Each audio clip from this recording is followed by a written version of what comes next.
Okay, I see it's 4:30, so I'll call the meeting to order. And I'll begin by acknowledging that the District of Tofino operates within the territory of the Tla-o-qui-aht First Nation, for which we are grateful. There's a notice to attendees that the meeting is being video recorded and will be published on the District of Tofino's YouTube channel. And notice to all virtual attendees to sign up for public comment and question period using the Q&A function in Zoom.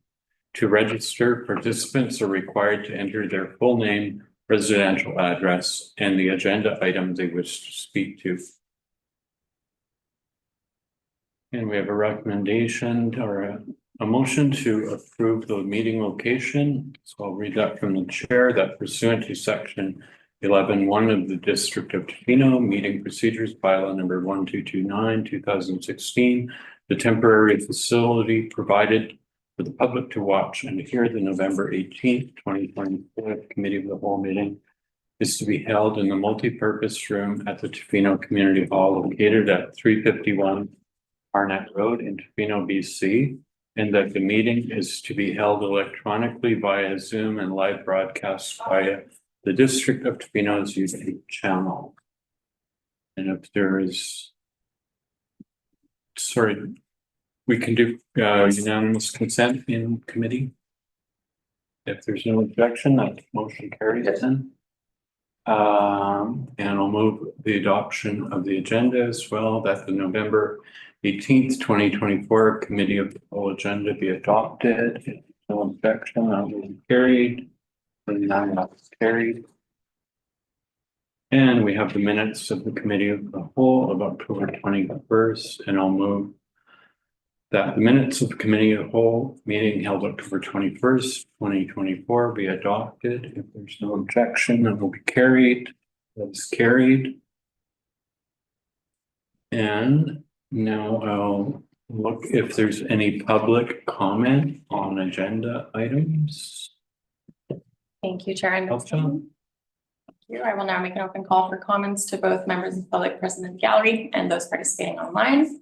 For those in the gallery who wish to speak, please raise your hand. If there is anyone online attending via Zoom that would like to make a comment, you can do so now using the Q&A function. Before making a comment, you will need to state your name, your address, and the agenda item you are speaking to. I will now do a call calling once, calling twice, calling 3 times. Thank you. Okay, we'll move to item 6, delegations. And we have the Alberni-Clayoquot Regional District regarding solid waste management plan. And they're coming in via Zoom today. So I'll turn it over to, I'm sorry, I don't know who's presenting. Maybe Jody Frank. What's up my list? Mr. Right. Frank, I believe it is. Jody Frank, that's myself. Oh, sorry, Ms. Frank. No problem. All right, so just give me a moment and I will just load my presentation here for you.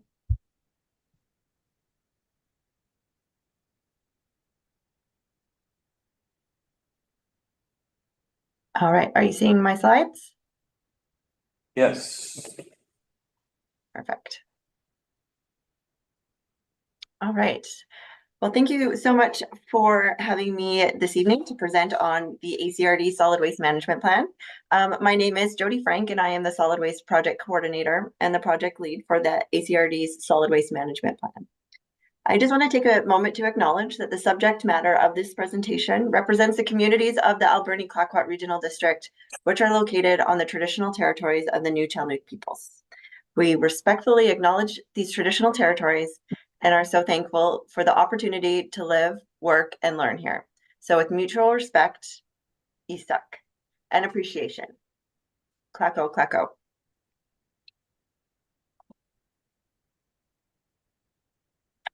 All right, so my intention of the presentation today is to provide council with some insight on the solid waste management plan and walk you through the process. This will highlight what's been completed to date, and I'll walk you through the draft strategies and actions, including the proposed goals and targets that are out for public consultation at the moment. I'll provide you information on what you can expect for next steps and how we are engaging with the public. And with that being said, the Alberni-Clayoquot Regional District is working to update our solid waste management plan.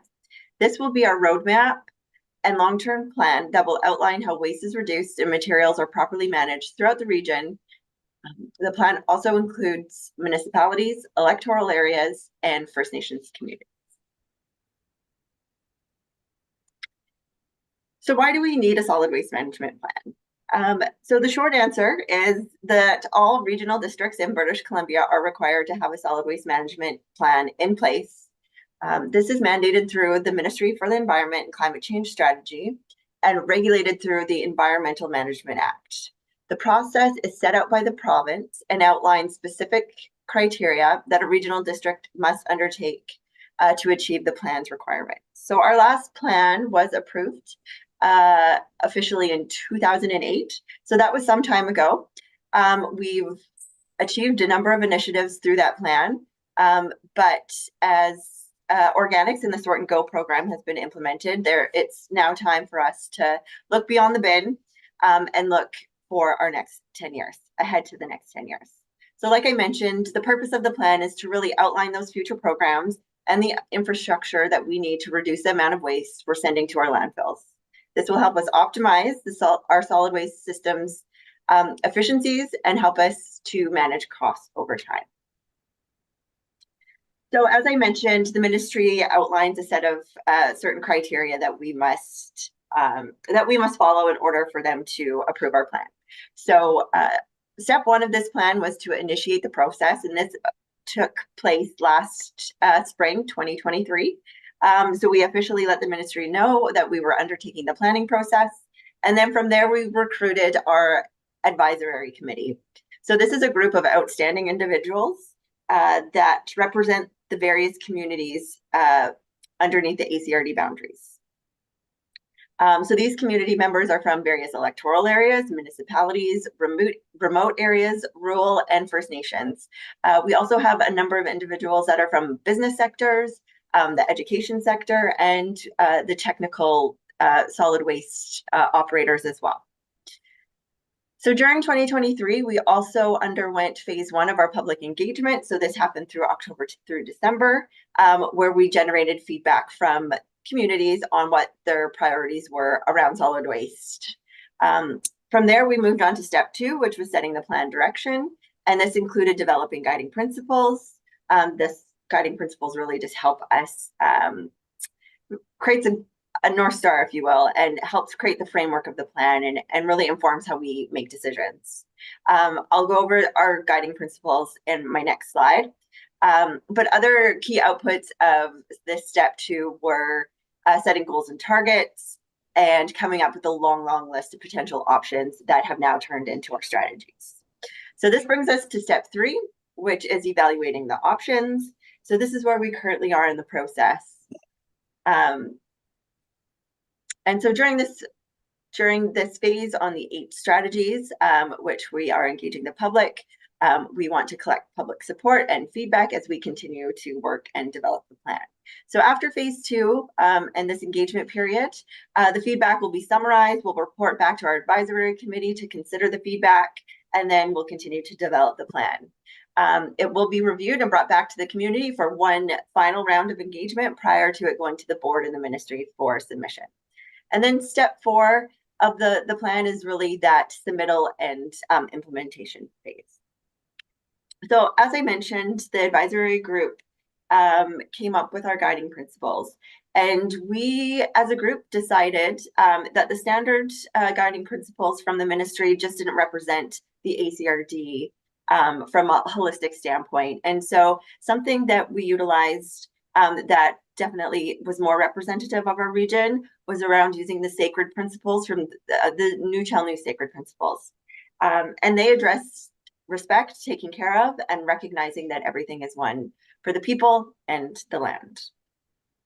So the first principle is Isak, and that's utmost respect. And this is in the context of our personal and collective respect for our communities and its people, the traditional knowledge, the natural world, the metaphysical world, and other peoples and communities. The second guiding principle, uasak, is around taking care of. And in this context, it's about taking care of our present and future generations, as well as taking care of the self and resources provided by the land and the natural world. The third principle is Ishsawak, and this is everything is one. And this is the notion of interconnectedness, interdependence, and reciprocal relationships between the people, the land, and the wider world in a physical, spiritual, and social sense. So this is, like I mentioned, a really great piece of work that the advisory committee put together, and is a very meaningful piece for the group and for the plan as a whole. So with the guiding principles,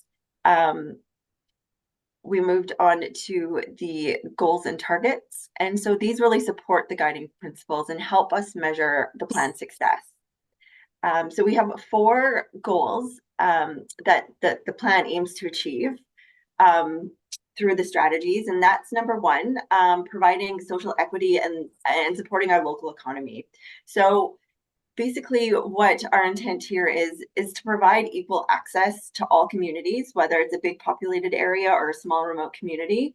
The idea here is to provide that equitable and accessible opportunity for all solid waste diversion programming in ways that promote local our local economy and provide local benefits through social procurement.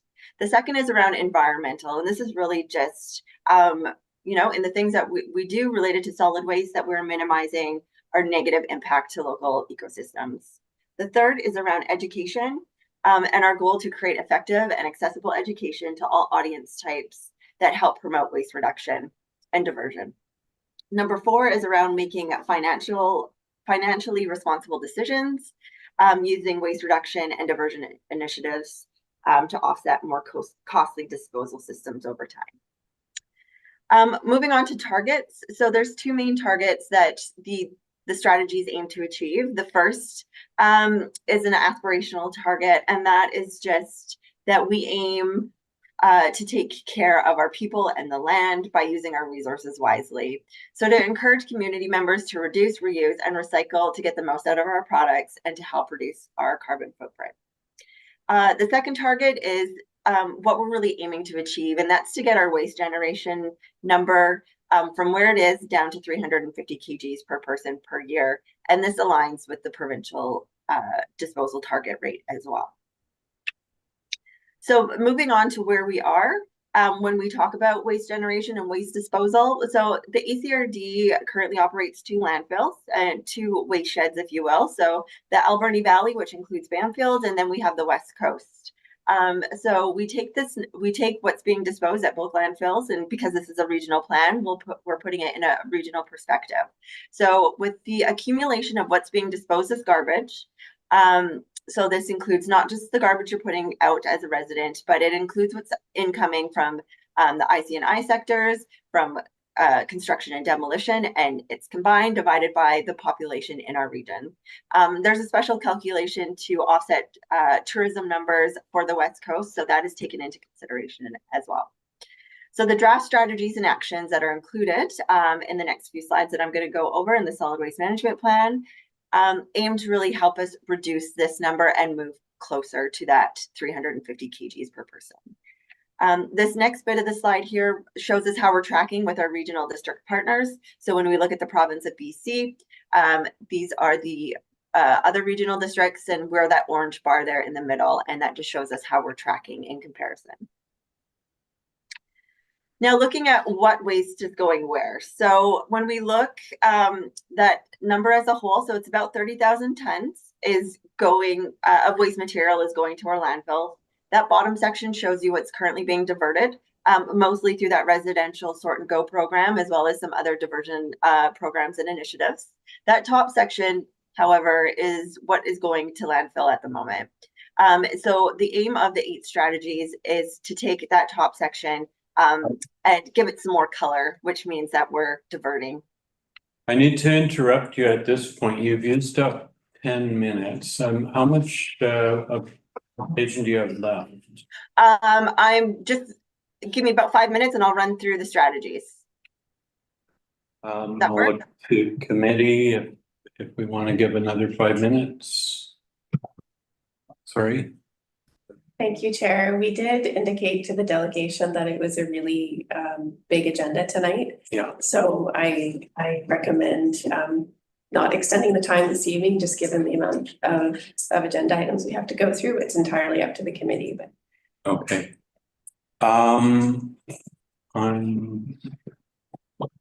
I think what we'll ask you to do is to maybe take about 30 seconds to summarize the end and wind up your presentation. If you could do that, I think that would be the fairest way of dealing with it. The committee agrees with. So I'm quickly going to go in 30 seconds Okay, do it. The 8 strategies. Okay, so the first one is foundational. It's around education and behavior change and really just being able to promote why we need to do what the strategy outlines. Number 2 is about establishing resource recovery centers. That's about promoting reuse and providing more options for recycling and diversion, especially for the West Coast where there's limitations. Number 3 is around businesses and creating more zero waste programs so that the 60% of waste going to landfills can be better diverted. Number 4 is about infrastructure for rural and remote communities. I'm going to cut you off there. We can read the rest from your presentation. I also included something in the agenda as a backgrounder piece. So feel free to review that. That has some information on these 8 strategies as well. So thank you for your time. We were all given a handout with the rest of it. So we can, that will have to do for us. That's great. Thank you so much for the opportunity. And really that preamble that I did before the strategies is the important part to give you the context. So thank you so much for your time. Okay, thank you, Ms. Frank. Okay, we will move on with our agenda. And we'll go to item 8.1, source water ability plan, and we have a report.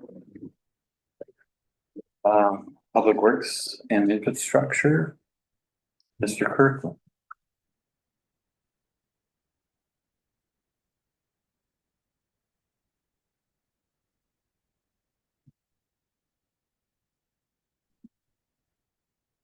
Good afternoon, good evening, Mayor, Council, and Committee of the Whole.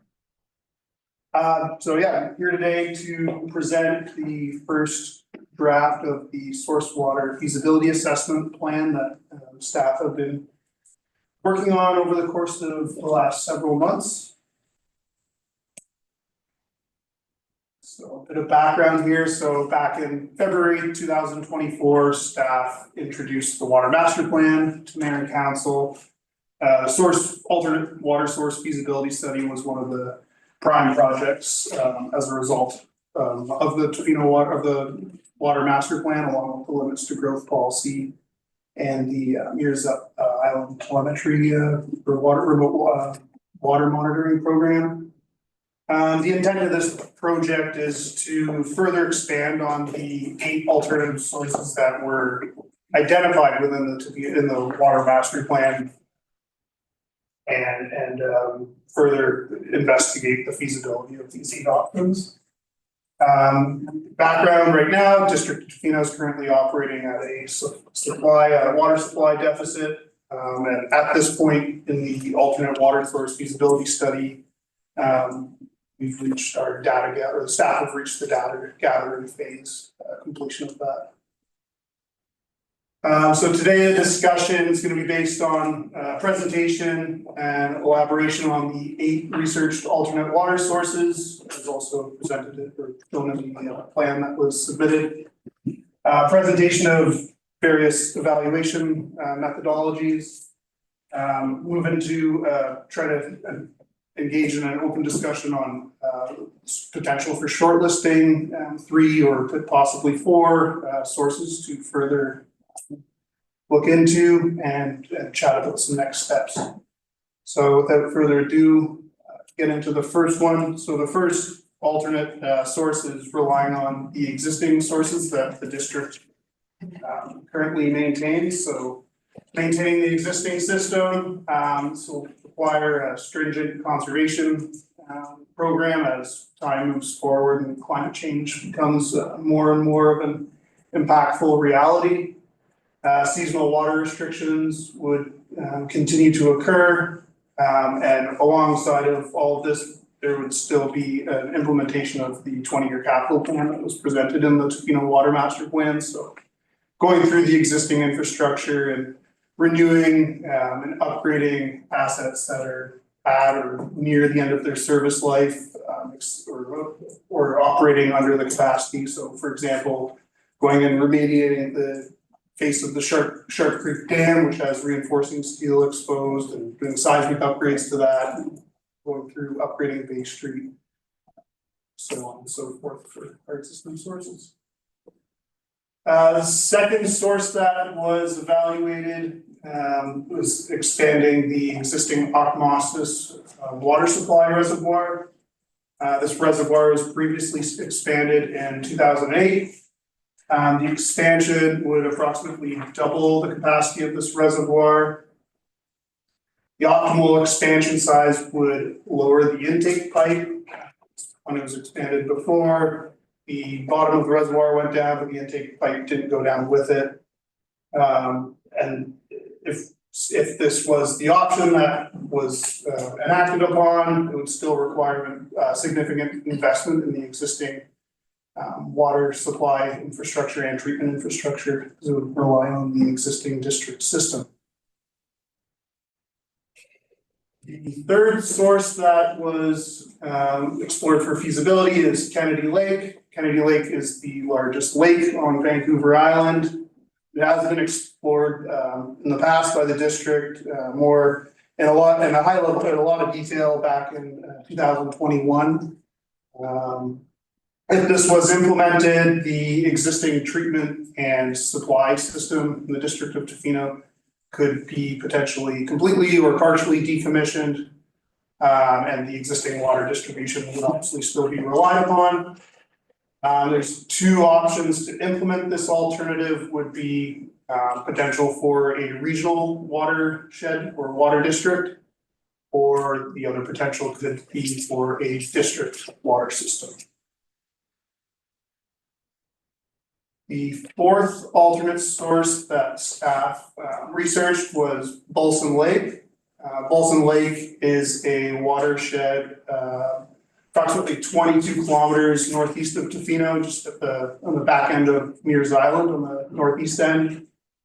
If enacted upon, this would require 25 kilometers approximately of submarine pipeline. It would come all the way down to the Tofino Inlet. Wrap around, likely land at the Osmosis water treatment plant, which would require capacity upgrades to the Osmosis water treatment plant as well. The volume of the lake can service the district's needs long into the future. There would be further research required on the quality of the raw water at that source and what type of potential treatment plants would be required of that. There would be extensive capital costs and risks associated with attempting any such construction to that water source, just because of the remote nature of where that lake is. For example, crews would have to barge. You'd probably have to create some sort of a work camp up at that location. There would be risks with respect to where that lake is located. It's unceded lands, so a lot of heavy consultation with First Nations, all that sort of stuff, and then operational risks. Just having 25 kilometers of a submarine pipeline would be extensive risk to the operations of the system. The next water source that was evaluated was the Lost Shoe Aquifer. This is the same water source that the District of Tla-o-qui-aht receives their water from, as well as Tla-o-qui-aht, SWMP, and Parks Canada. The Lost Shoe Aquifer is thought to be supplied by Kennedy Lake, so one of the discharges of Kennedy Lake. There are risks with water quality. No secret, the District of Tofino does have challenges with high iron, manganese, and turbidity in their water supply. The option would look at installing either a treatment plant at the aquifer or some sort of a raw water intake there, so a large pump station structure. There may be booster stations that would be required along the way, 25, 30 kilometers of pipeline. Potentially we would pipe that to the osmosis water treatment plant and increase the treatment capacity there, or if treatment was installed at the actual site out at the junction, there could potentially be an option of reducing the amount of treatment that's completed within the district boundaries. Kind of looking at that would be, okay, we have our district has treatment system at junction, then staff are having to go up to the junction to maintain a treatment plant at that location or a pump station, so a bit of the remote aspect there. And then, yeah, capital costs and risks associated with the sheer length of linear piping that would be required to go from the junction all the way to the District of Tofino, crossing through parts of Canada, so on and so forth. Moving to the next one as district aquifers. So staff and McElhaney and another sub-consultant that worked with McElhaney Waterline Resources looked at existing well data in the area. So this looks at utilizing potential new and existing wells within the district boundaries and over on Miller's Island. The extension would there'd be more exploration work that would be required to explore in a higher level of detail of the feasibility of this, to do some more hydrological exploration within the district boundaries and on Miller's Island.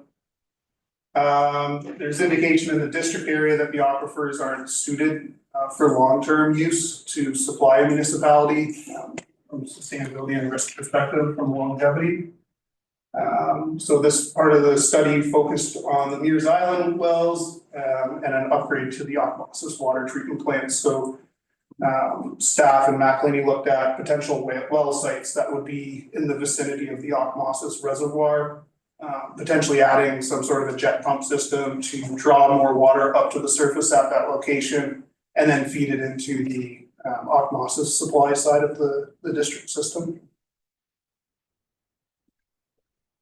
The seventh source that was looked into was desalination of salt water, which is a really new concept for Canada and in North America. It is used in other parts of the world.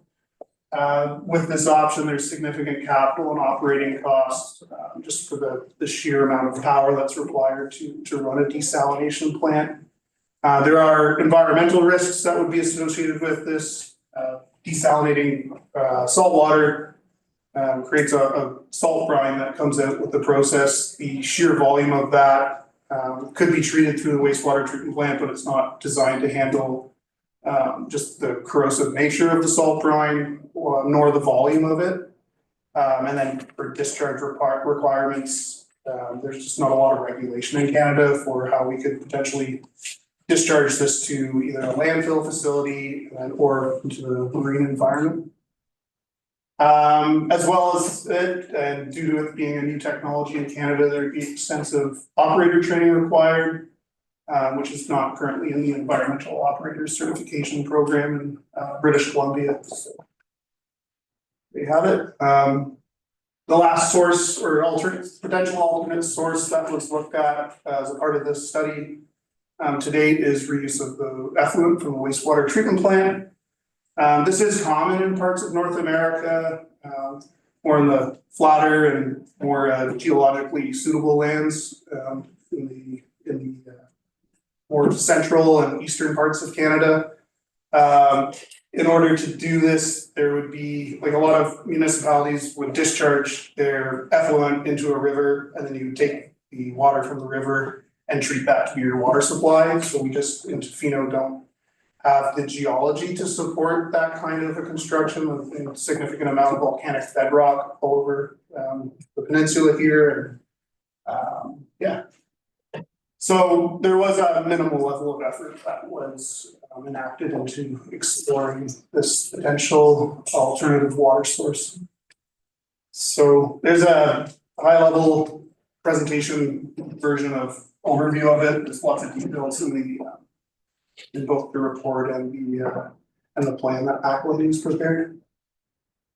So kind of going over, so evaluation of weighting criteria, there was 4 staff based how each source was evaluated on 4 specific criteria. So social, which considers long and short-term impacts to the residents, public, functionality, so level of service and maintenance requirements that would be associated with the respective source, reliability and uncertainty of the source, and the financial impacts of the source of pursuing such source.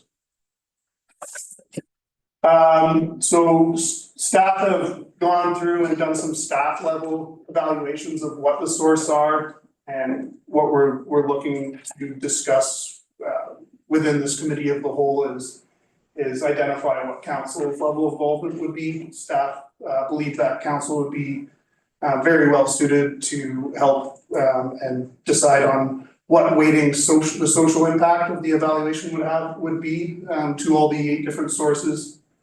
Staff believe that the functionality, reliability, and uncertainty is somewhat objective and would be good for staff to pursue and maintain the rankings for those. And financial as well, somewhat objective as it's based on capital and life cycle costs. So looking for some feedback from the committee here on the social evaluation criteria. So here is an example of a weighting criteria that was prepared. This one staff actually ran as a trial. The results of that are contained within the committee's package. So this one showed a 40% importance weighting of the financial aspect, and then spread the remaining 3 as 20% each.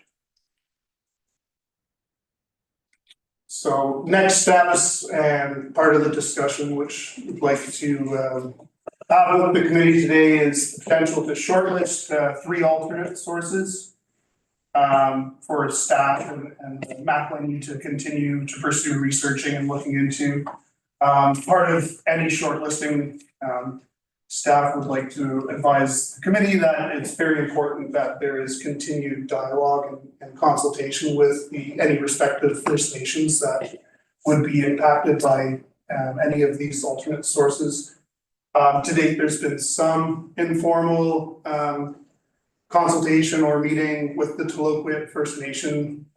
We haven't, staff haven't gone into like finite details and pursued any single source any further. So yeah, obviously next steps meeting further with respective First Nation communities. And then staff would also be looking to hold an open house and set up a talk to Tofino to continue communication with the public. We'll leave the recommendation there on the screen, and if there's questions and discussion that we could dive into, that'd be awesome. Okay, well, first of all, we'll look to the committee if there's any questions on the report. I'm going to start with the Zoom members so that I don't forget that you're there. Councillor McMaster, maybe you would like to begin if you have any questions or comments. No. You're muted.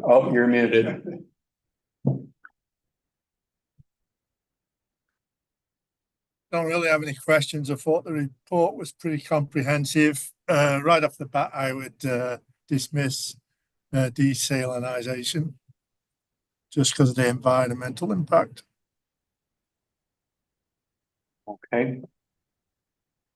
That was very concise. Thank you. Councillor Steer. Great, thank you, and I apologize, technical difficulties from the great city of Vancouver here. I don't have any questions specifically. I'm probably getting more engaged in the when we have council discussion about the alternatives.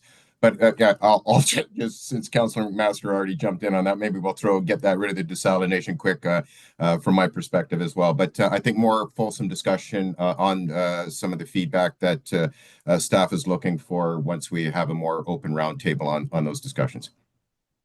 Okay. Councillor Thomas. I concur with everybody about the desalination. I know I was open to it initially, but that was before I had any understanding of the environmental impacts. I was quite alarmed at some of that stuff. And I think they've already taken the wastewater effluent off for us, so that kind of we're starting to narrow this down a bit. I have no questions, I should say. I thought it was very thorough. Thank you. Mayor Lott.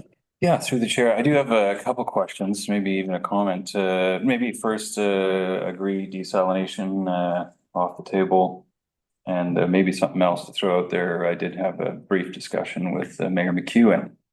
My understanding is that the water quality from Lost Shoe is so poor that they're interested in looking for another source as well. So I think that, I know I didn't show up in your risk assessment or even the social impacts, but I think that that is something that probably needs to be thrown in there. Just my comment. And maybe that's the question is this a good time for the committee to sort of throw in something like that may impact those assessments? I know that Lost Shoe is generally about third in most, second or third in most, but is this something that the committee can entertain, that kind of anecdotal information, or what? That's my first question. The chair, I think I'll defer to Mr. Rogers or Ms. Atiana. Thanks for the question through the chair. I think what we'd be looking for today is a kind of conversation on that social aspect for council, like how does council want to be involved in the ranking criteria? And I think to your point, that might fit in that social list as council ranked, and that would fit in that portion. I know that Mr. Kirkland has been in touch with people regularly about Lost Shoe as well, and about potentials for regional programs as well. So I know that is on our radar. And I think if we get to the point of ranking this as a group and then coming up to a short list, there'll be another discussion. So if we have 3 or 4, then there'll be a further discussion about, let's get into a little bit more detail on each of those. So I think there'll be time for those comments a little bit further into those.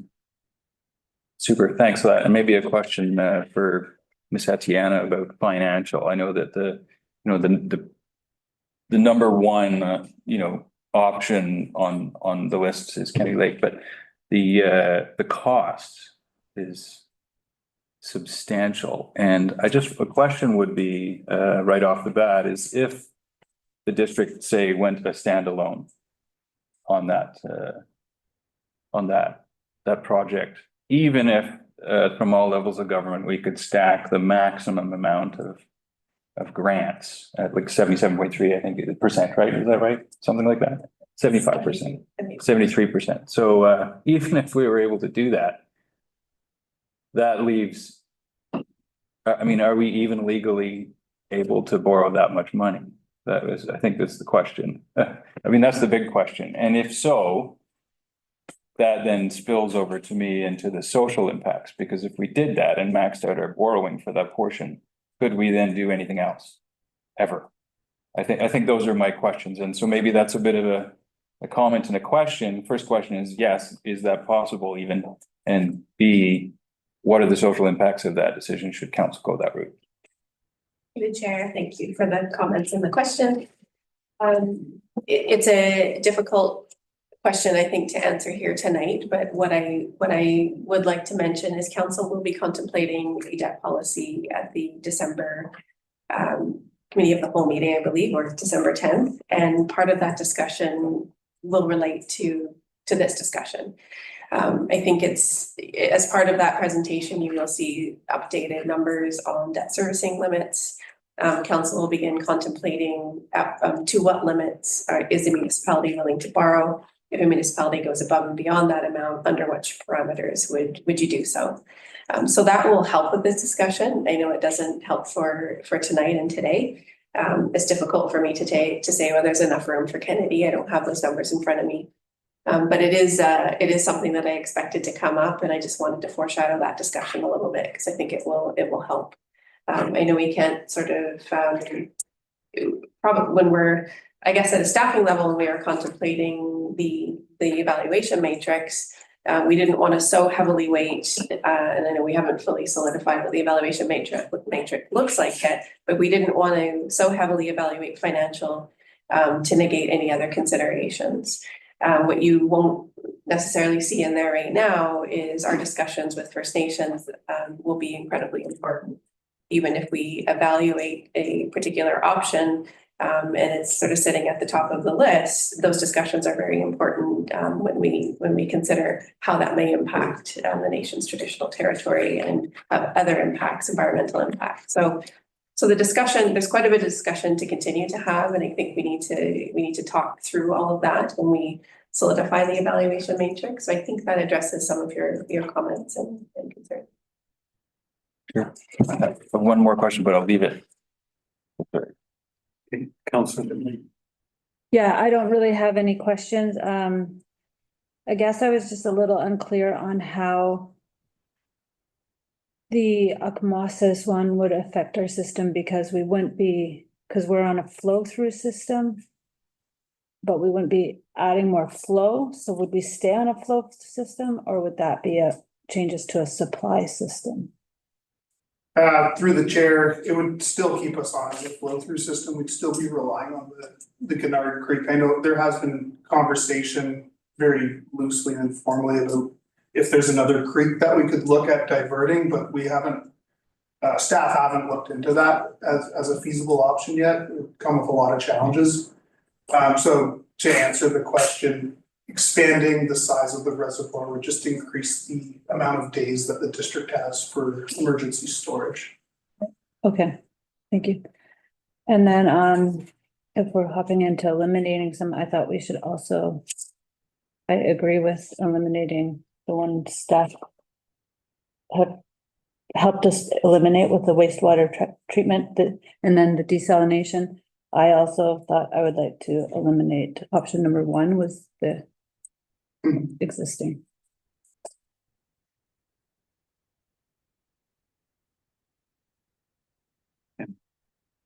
I had a question on in one of the appendixes that there is a numeric ranking attached to the options.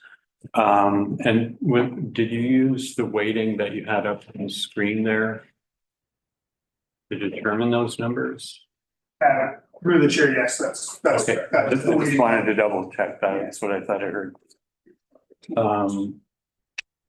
And I'm just, as we move into that discussion at some point, it's good to know. One option that was sort of available to us a long time ago, I think it's gone now, was building a large reservoir. And that was explored a little bit around the time that we looked into Kennedy Lake as well. And I didn't see anything. I think that option has gone by the wayside. I don't think that the land that was considered is available anymore for that purpose. Is that correct, or that just wasn't looked at? Through the chair, if I understand, I think you're referring to building a reservoir on the Escalista Peninsula, like on the district side? On this side, yeah. Yeah, we did, staff and the project team did explore that, but the size of a reservoir that would be required to make anything of impact, and considering fire flows that are required and the volume of such a reservoir, it's just not feasible that we have. Okay, I really want that to, the reason I sort of emphasize that a bit is, as members of council, what I hear a lot is, it rains so much here, why can't we just collect the rainwater? And why do we have to go for all these other options? So I'm glad that that's sort of put to rest in some way, and that probably will come up again. that notion that if we live in a rainforest, why isn't there enough water here to supply us? And I just had a question about the lost shoe as well. It supplies the park and Tla-o-qui-aht, and Ucluelet has water quality issues there. Did the park and Tla-o-qui-aht also have water quality issues, or do they treat it differently? Or That's a great question, through the chair. And with aquifers, I mean, just dependent on different geological conditions of where a well is drilled in an aquifer, there may be different raw water qualities that you could see at each end. From our understanding, and respectfully, staff haven't looked into detail about the treatment technology that Parks Canada and Tla-o-qui-aht or SWMP has versus what the District of Ucluelet has, but to our understanding, there are not as significant of water quality issues experienced on the Parks Canada and Tla-o-qui-aht side. okay. See, and also, I'm curious what we know about how that water is distributed from Lost Shoe to the park and Tla-o-qui-aht. I imagine it's a line only big enough to service those community or those areas and their demands. Yeah, through the chair, we looked at that, and there's a lift station, and then there's the reservoir just off the highway, and then it's 150 millimeter diameter pipeline that terminates at the stance. So the diameter is just not big enough for what the District of Tofino would require. And then the other question I had, and I believe one of the maps I looked at shows distribution from Kennedy Lake basically following a highway route. And at one time, a Kennedy Lake option had a underwater route coming down the inlet.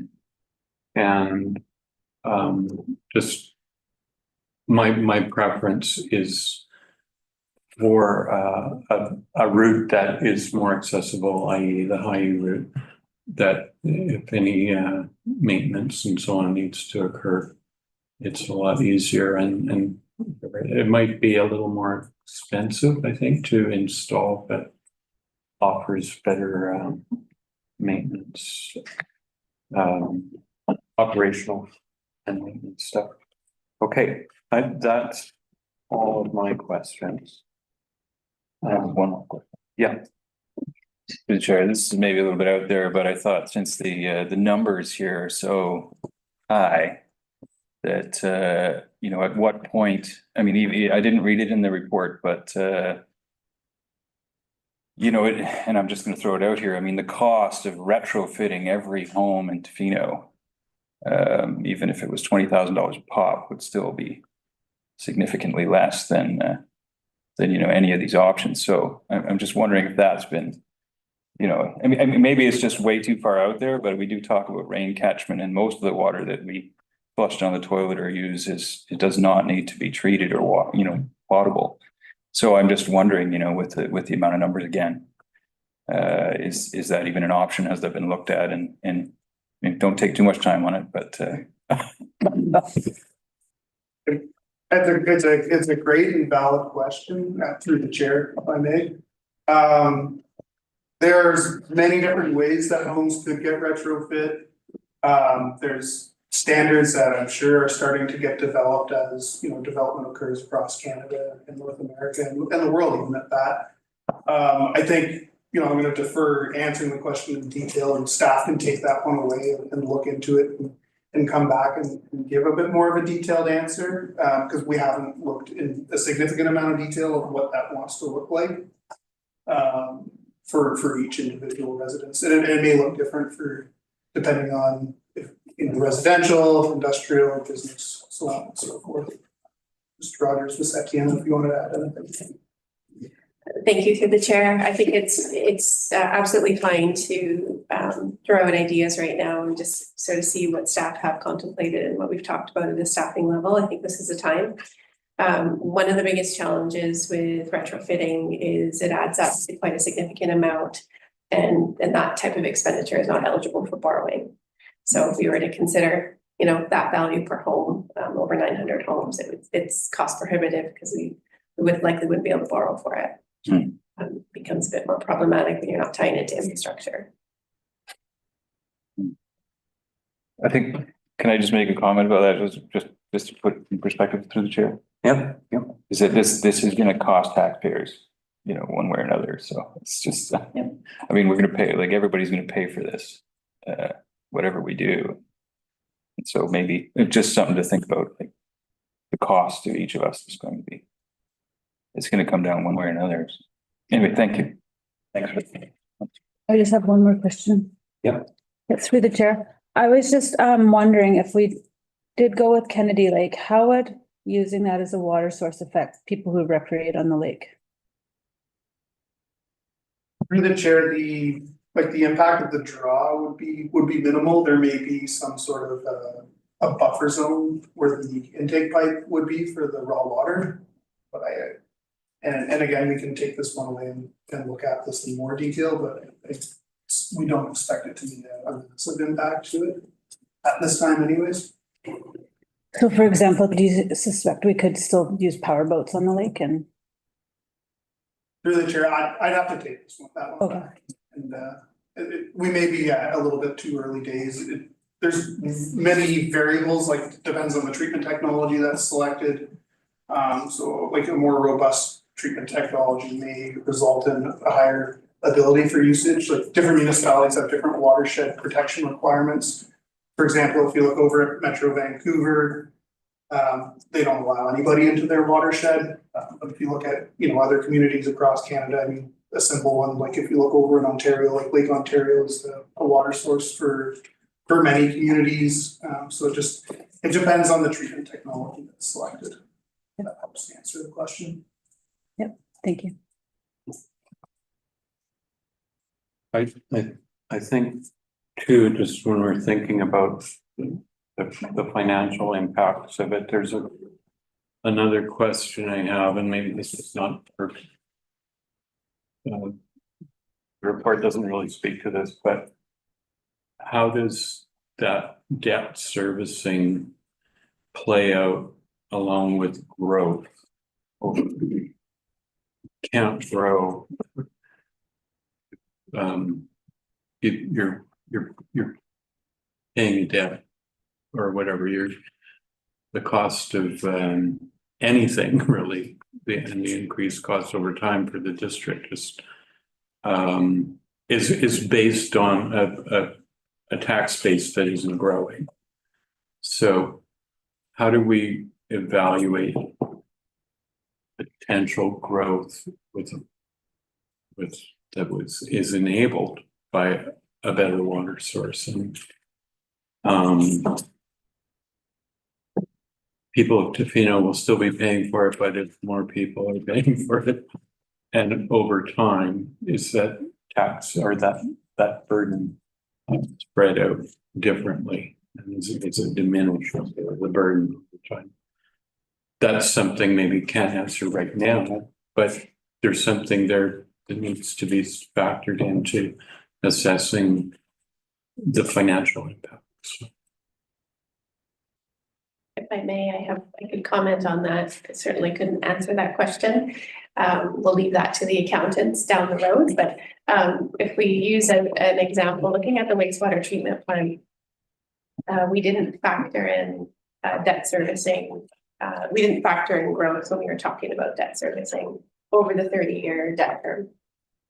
When we are talking about increasing water supply, I think the conversation is a little bit different. We'd likely have by expanding water supply, we would have an opportunity to grow at, certain levels. Would that make a difference with debt servicing? I'm not sure, but we would probably factor that into some debt servicing calculations. So council could contemplate and more accurately, weigh out and evaluate the different options. Certainly not there yet, but it's a great point, and I think it's something that we may be able to consider.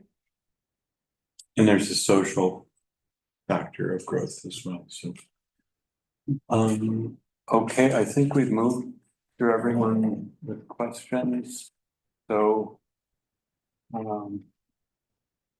Right, I'll just make a quick note. We've just lost the projector momentarily, but we still have Councillor McMaster and Councillor Steer, so we'll just indicate when they have comments, or we can call recess and reset the projector. oh, sorry, somebody has a comment, or they're not? No, not at the moment, but I can indicate to you. Okay, all right. Wave your hand then. All right, so staff is looking for two things from the committee, and one is to sort of give some indication of our short list, and the other is to are you asking us to pick one of the scenarios, the weighting scenarios that are presented, or design our own? Through the chair, the four scenarios that were presented in the report were examples. And as you indicate, there's also opportunity for council to suggest, or the committee, I should say, to suggest their own ranking criteria as well. And which one is closest to the one that was used in the ranking and the presented? Through the chair, like the questions, like what was that one, or which one's? Oh, that would be scenario B. Scenario B. Okay. Yes. Okay.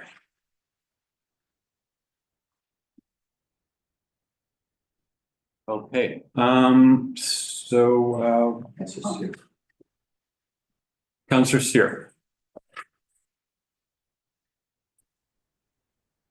Thank you, through the chair. Yeah, I assume that we're going through I just put my hand up, whatever order you want to do it in, that we'll start in our discussion. Is that what I understand, Councillor Anderson? Yeah, I thought maybe we'd just start with I hadn't got there yet, but with just hearing from everyone their top 3 or 4 preferred options, and then just see how that lines up across the table. And if it's fairly close, I think staff can probably just go with that. If it's not close, we'll have a little more discussion on it, and then we'll move into the different weighting scenarios for assessing them. Okay. Does everyone like that idea? Or do you want to talk about both of them at once? I personally think that's a great strategy. Good approach. Okay. Yeah. Why don't you begin then? And you could give us your ideas of what scenario are not which options you prefer. Great, thank you, and through the chair. This is going to sound horrible, but I'm really much in alignment with Mayor Law, and just in terms of the conversations around the astronomical costs of all of the options. And so it was very difficult for me to go around the shortlisting without once again having the conversation with around growth and how we're tying all of the possibilities around growth. And we understand that we are in a deficit. We understand that we have to do something, but at these astronomical costs, I don't know if we have the social license to do it. So it was very difficult for me to rank those in terms of viabilities, because and I think the one question around the sheer financing of this, I personally think almost all of the options were impossible to finance realistically. But that once again, we'd have to talk to the accountants and to staff on this. But so the exercise became almost mute for me. And then I felt that I was forcing myself into making decisions to give direction to staff on something that I'm having a very difficult time with. And so I wanted to at least have a conversation about what council did before in terms of the, what if we had the unlimited supply of Kennedy Lake, what would we do with it? And we've already talked about what our constraints to growth is, and we have an official community plan that clearly articulates literally our level of growth that we can do and where we want to have it and what we want to do with it. So I feel that that's a great constraint right away is our water supply.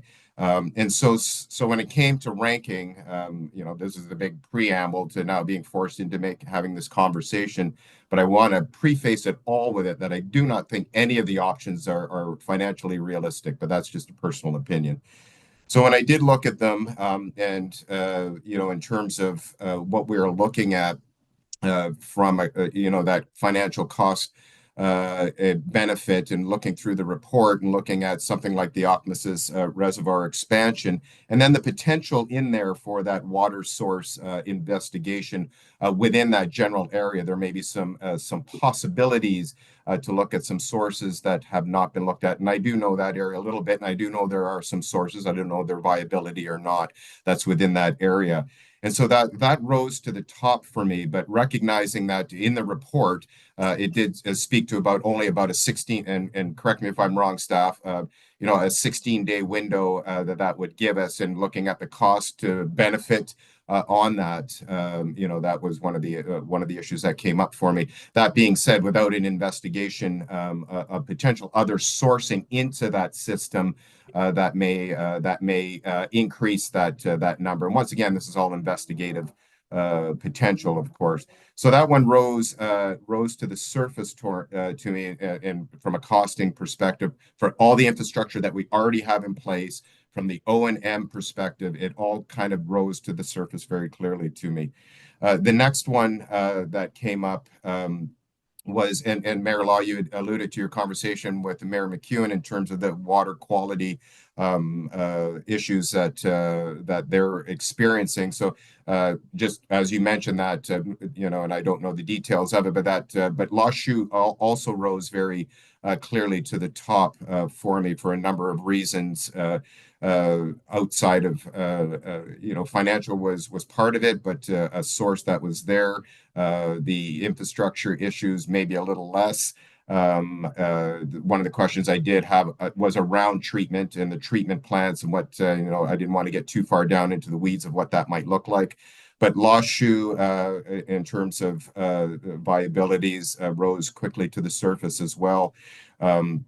And then the third on that would be the one that we've been talking about since I can remember, of course, is Kennedy Lake. That being said, it did present a number of issues for me. Cost, of course, rising right to the top there. There are a number of jurisdictions. The complications of that are astronomical, in my opinion. So, like I said, I want to preface all of that because I think we should really have a strong conversation about those limits to growth. I know we're creating a policy that's specific to the quote, almost the short-term conversation, but I think there might be a longer-term conversation to see what is realistically financially available to live within our means and to live what the resources we have. They're telling us what we can do, clearly telling us how much growth we can have based on the system that we have in place right now. So if we can't operate within those parameters, we're now extending out to go outside of what we've been told by nature that we can live with here with the populations that we're serving. So I'll leave my soapbox there and pass it on to the next councillor. Thank you. Okay, I'll ask Councillor McMaster next.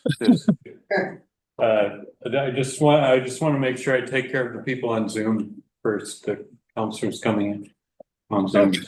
Okay, for once, I didn't have a solution, and I tend to agree a little bit with Councillor Steer. My approach would be how much do we want to grow, and then look at what would be the most reasonable solution to satisfy that growth.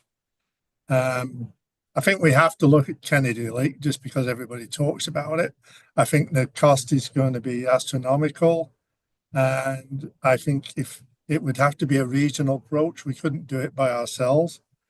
And even then,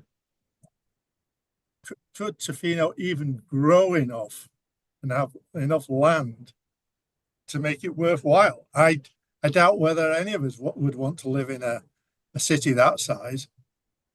We didn't come to Tofino for that. So, but I still think we have to look at it. For the Lost Shoe, I think having dealt with a lot of aquifers, I suspect, although I don't know, I think one of the problems why there's a difference in water quality between, say, Q-amp and the parks or whatever is that Q-amp is probably sucking a lot harder on the aquifer than the parks or Tla-o-qui-aht is.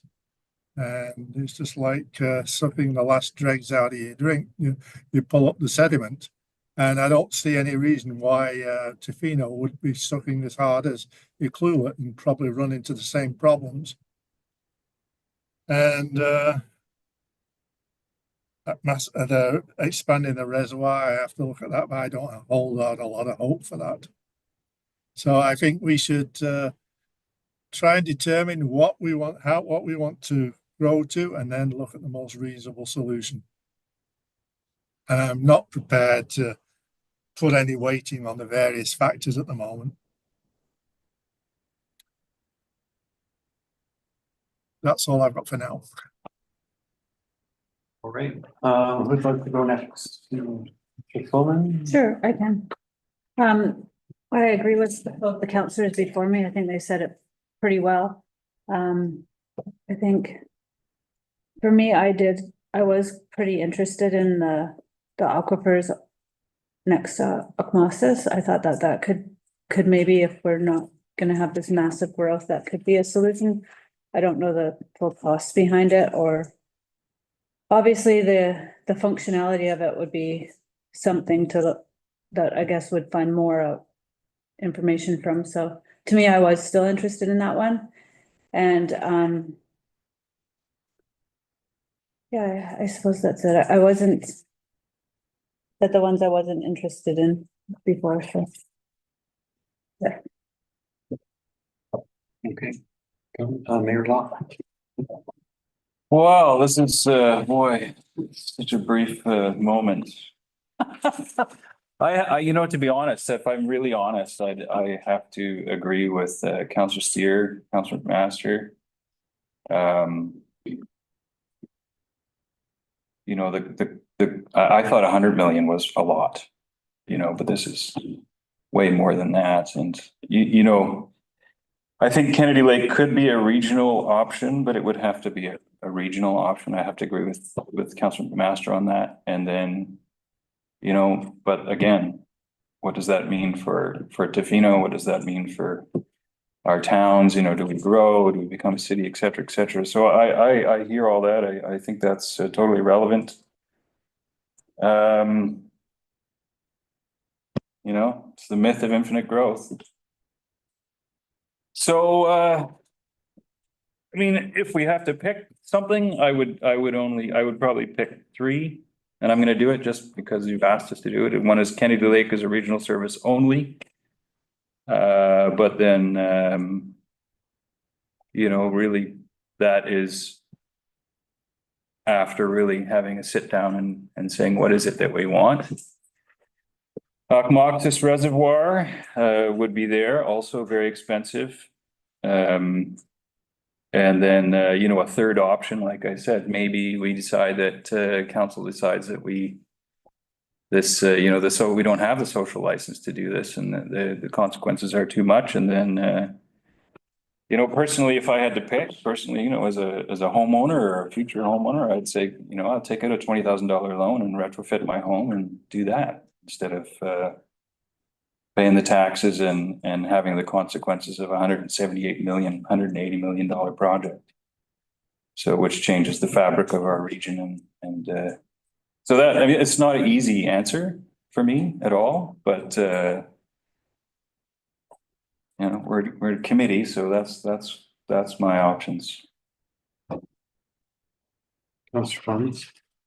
Yeah, I mean, I think everybody's kind of on a similar page, being aghast at the cost and just the idea of unlimited growth. We're in a really difficult position because we know we're in a deficit. So we're kind of hands tied. We're going to need to do something to meet our current needs. Like our current needs are not being met. So that makes it very difficult. I mean, looking at the options here, we knocked off desalination, obviously the wastewater effluent. I had no interest in Lost Shoe Creek, noting Eucalypt's water quality. I think Duncan or Councilor McMaster had some good points of theories about why that could be compared to the park not having those issues, but also noting that Euclid, even though they don't have the same water supply concerns, they do often go into stage 1 in the summertime. So they clearly also see that they are running into scenarios with climate change where deficits are possibly going to occur. And I don't think it would be any help to anyone if we also decided to draw upon the same water source. The concerns with the reservoir expansion is if we've got areas where we're not meeting our fire flow needs, would that help in any way for that sort of thing? Like just if we're just adding days on, but we're not actually adding in servicing for some of the new areas.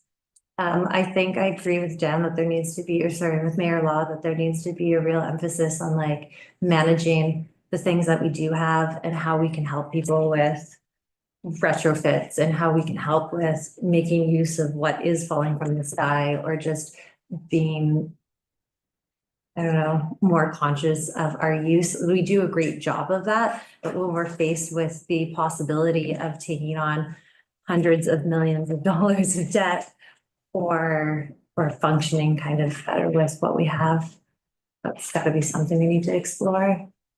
Yeah, this is a really difficult one. And it's also hard because I know that Kennedy Lake was talked about in the past and it was something that was chosen not to do. And then when you look at it in retrospect, you're like, it would have cost obviously, you know, the amount of money at that time, but it didn't just go up exponentially with inflation. It kind of has ballooned outside of that as well. I think Kennedy Lake, again, everybody else said, only as a regional approach, it wouldn't make any sense for us to kind of take that on and shoulder it ourselves. I don't know if that's helpful. Okay. Yeah, I sort of think back to, I'm going to talk about Kennedy Lake first. When it was looked at in the past, it was also, there was a bit of an understanding at the time that the federal and provincial government wouldn't really fund separate water systems and have whatever different grants for that didn't start working towards a regional solution for water supply. So that's something that I think we need to learn where the provincial and federal governments might be at with granting for different options now.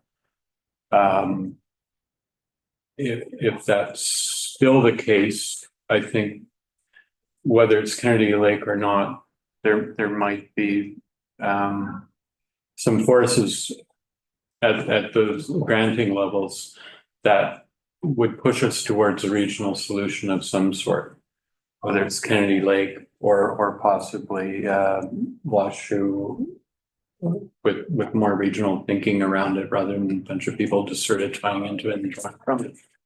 But there's something to be understood there as we assess it as well.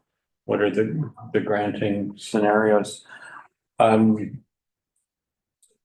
the ones that rise to the top for me are not in this order necessarily, but Okmossis, Kennedy, and Lost Shoe. And I guess Okmossis, I would weigh that out with some of the understanding that it's still going to be short-term, whatever, 30 to 40 year period being my idea of short-term solution. That doesn't get us that far, and the more money we sort of invest in things that might become obsolete in 30 or 40 years, it might be money kind of wasted in a way. So there's some discussion to happen about that as well. These are we augmenting an existing system that ultimately would need to be replaced. I don't think we've explored enough what retrofitting might mean. What having whatever, whether rainwater collection systems or gray water systems for home use. We know that there isn't, like some areas of the province, a gray water system is a great idea because there's a lot of the water use goes to gardening or lawns or that kind of use. Gray water is good for that. We don't really have a big demand on our system with that kind of use. So, you know, how much we want to go there, I don't know. Certainly there are places, some of the Gulf Islands and so on, that have really limited water supplies and no options of sources at all. And they have sort of extreme conservation measures, and they do get through. They don't, I don't think many of them have the kinds of demands on the system that we do from resort use and visitor spikes in demand. So that's one of the, I guess, complicating factors. If we're only dealing with a stable population throughout the year, some of these answers would come a lot quicker. So I would definitely eliminate desalination, and I think it's already eliminated in the report, the wastewater treatment, and also Bolson Lake just seems like one of the riskiest options in both building and operation, and quite expensive as well. So those are out of the picture for me. I certainly hear the conversation about growth and how much we want. It is, you know, spelled out pretty clearly in our OCP levels of growth, and no matter which we pick, if we do get to a point where we're looking more closely at Kennedy Lake, that doesn't necessarily mean to me that OCP idea of, I think, 2-3% growth scenarios would need to change. It might mean that we're going to Kennedy Lake in a different way, further out in the future or something like that. But yeah. So anyways, those are my comments on what's been presented. But yeah, I think I'd like to explore to see how far some other conservation combined with retrofitting measures might take us. And also, as we go through a public process on that, hear back from people to what extent they have an appetite for that. There's a lot of people that are, you know, there's a lot of pushback against the tax increases we've had over the past, you know, short term. We've taken on a lot with the wastewater treatment and the operating costs of that, and our operating costs for all the other services that we've added, and increased demand for those services are all going up. And we're getting to the point where some people are being taxed out of their houses, kind of thing, with the levels of income in Tofino are not as high as someone would have it thought of. If you live in Port Alberni, many people there think that Tofino is a very rich place, but it is a seasonal income for most people that live here, and the tax burden is getting quite heavy.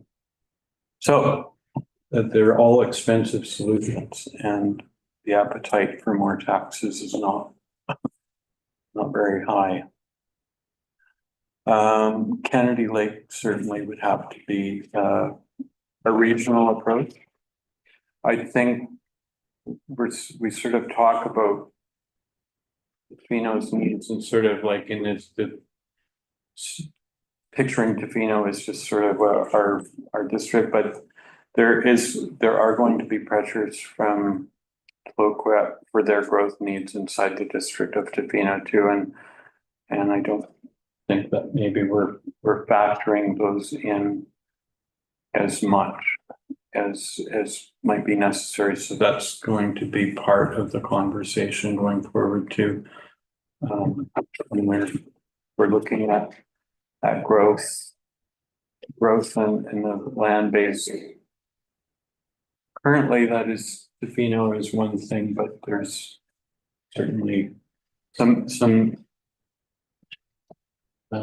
things on the horizon that have to be factored into, and so that when we talk about a regional approach, we're talking about not just Tofino, but I think we have to include the whole idea that Tofino and Clayoquot are really going to be two communities in one area that are sharing the demands of the need for water. Okay, I better stop now. I think I've expressed everything that I want to do. Nirla. Just a question, hearing all this, do you still want council to weigh in on the weighting? If so, I mean, yeah, just a question. Through the chair, I'll look to senior colleagues, Mr. Rogers and Ms. Tatiana, just given the time constraints of the agenda tonight of where I think we've heard, staff have heard kind of where the short list of sources are kind of going based on this, but yeah, I'll defer that. And thanks to Mr. Kirkland and to the chair of committee. We were troubled, we were challenged with how to bring this forward to council. We wanted to be very transparent, open, defensible into the future, and so we brought to this ranking system. If after looking at the report and reviewing it, feels like that's not necessary, then we're happy to take what we've heard today back, come back with 3 options for further discussion. This is a decision that we're not going to be able to get around making in the next month or two, or a couple of months, I should say, because we have to set a DCC bylaw, and that DCC bylaw is going to tell us what projects we're planning for, and so how much that DCC bylaw is. So are we planning to go to Kennedy Lake, or are we planning to do Mosses? Are we planning to do nothing? Which has been raised around the table and is completely an option that's available. We just need to adjust things like a limits to growth policy or OCP at the same time. In terms of what our projections are and how big we want to grow, to Councilor McMaster's comments, you'll just build a wastewater treatment plant, which, forgive my memory, but is set up to deal with 8,000 to 12,000 people regionally. I think that's the number. I think it's 6,000 to 8,000 in Tofino into the future. I can't remember exactly. That's kind of what we have been planning for up until now. That's what that 2.5% looks like over time. So I just want to say that's where we think we wanted to go. It doesn't mean we have to go to it. We can run the wastewater treatment plant at its current level forever. So I would say that hearing back to council whether they want to continue on with this ranking process, or just cut to the chase and get to 3 shortlisted items, and then we can come back to council with a next report about that, just to speed this up a little bit. And since I have the opportunity, I love the idea of doing stuff on private property and homes, but the further we've dug into that, and we sat with people who build these systems and are experts at these systems, it starts to get a little bit complicated in the details. And so I'm just going to say a couple of things. For example, we do installations to deal with toilets, to save maybe quarter of our water that way. That means we have to go into each person's house, percolate the plumbing, and then put a reservoir of a certain size in each yard. Now we have different sizes yards, we have different types of typologies, all of those things. And then what happens if that system breaks down, the pump in the tank doesn't it stops working, and the new owners don't want to repair it? And how do we make sure, first of how do we know that? Then how do we encourage them to do that? So when you start to get the details of trying to manage like a more chaotic system, then it gets complicated. It's not that it's not possible, it just requires different types of resources ongoing, and it will So basically you run whatever it is, 900 separate systems versus one larger system. I'm just saying that it's a very expensive program either way, but I wanted to say those things out loud, but I hope maybe that answers the question about shortlisting, and thanks for listening to me. Perfect. Yeah, I mean, I guess good analogy of that is places that are on septic systems instead of a waste management plant. There's a whole number of issues of approving a whole bunch of septic fields and inspecting them, making sure they're all running in that area too. Comes with it's another whatever level of care and maintenance and responsibility for the homeowner shifts. So, did you have something? Maybe just to follow up, I would have said, just listening to everybody, that the social and the financial come to the fore. And that and they kind of overlap a little bit. So going forward, I think that's an answer to your request. I would say those are the two big chunks for council right now, even maybe a little bit bigger than McElhaney as sort of meandered through. So that was my comment. Councillor McMaster? Yeah, I was just going to say, having only got the report on Thursday or Friday, I would certainly appreciate more time to think about this before coming to any decision. I think, like Mayor Law said, social and financial are important, but as time goes on, the weighting of those could vary dramatically, as social may overtake financial in another generation or two. So I think time is a factor. We've got to try and figure out how that applies, because we're talking about the future of the town. We're not talking about this generation. We're talking 50 years down the road. So I would certainly appreciate a bit more time to think about this before making any decisions. Yep, thank you.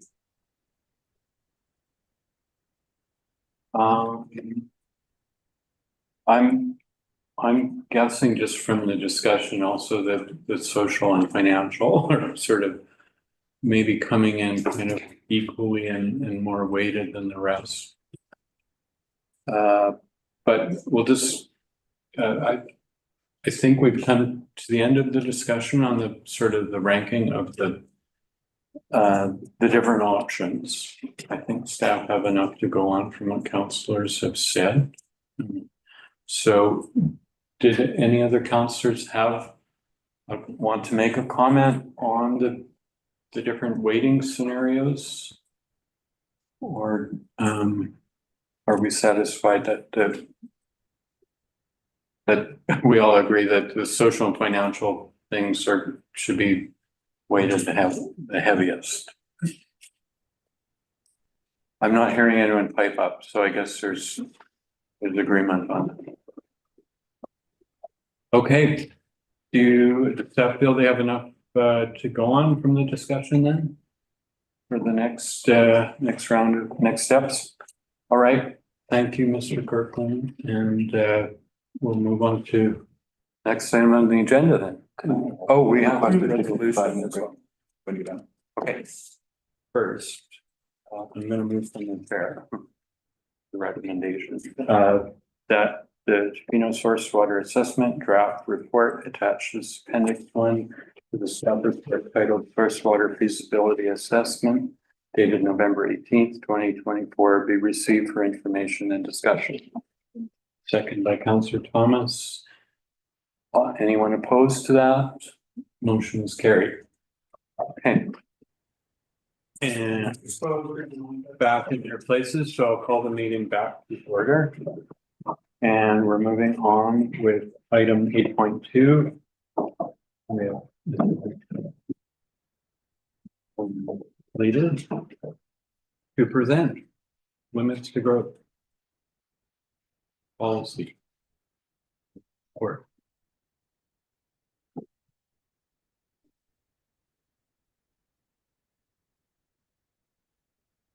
thank you. Good evening, Mayor and Council and Committee of the Whole.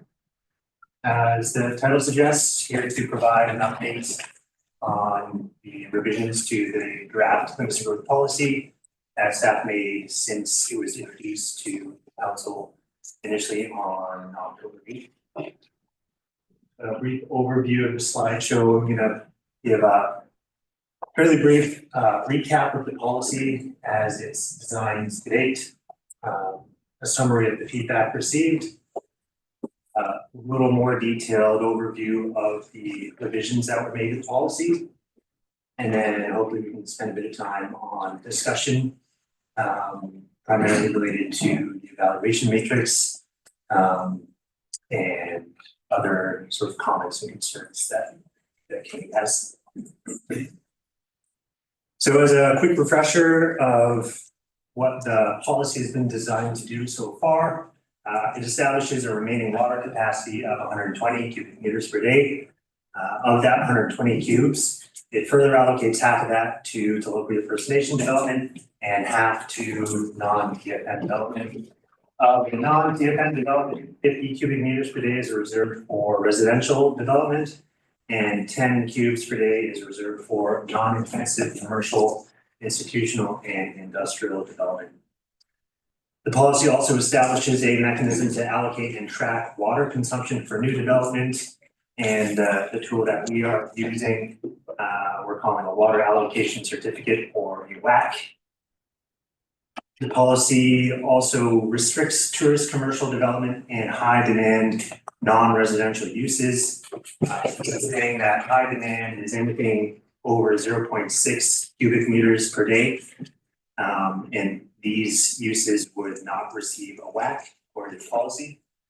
It currently evaluates the suitability of residential proposals using a threshold-based scoring system, though as we'll discuss later in the presentation, staff are recommending that this matrix be removed.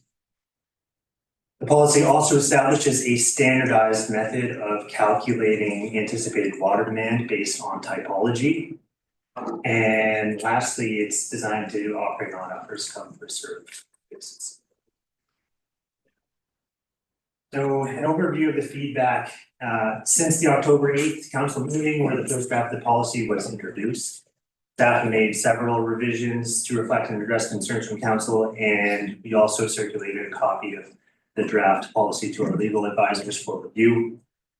As you know, the majority of the feedback related to the nature of the criteria in the evaluation matrix, the scoring and the weighting in Schedule A. And in particular, there were concerns related to the scoring of the density, affordability, and tenure criteria, and the idea that water conservation wasn't weighted high enough.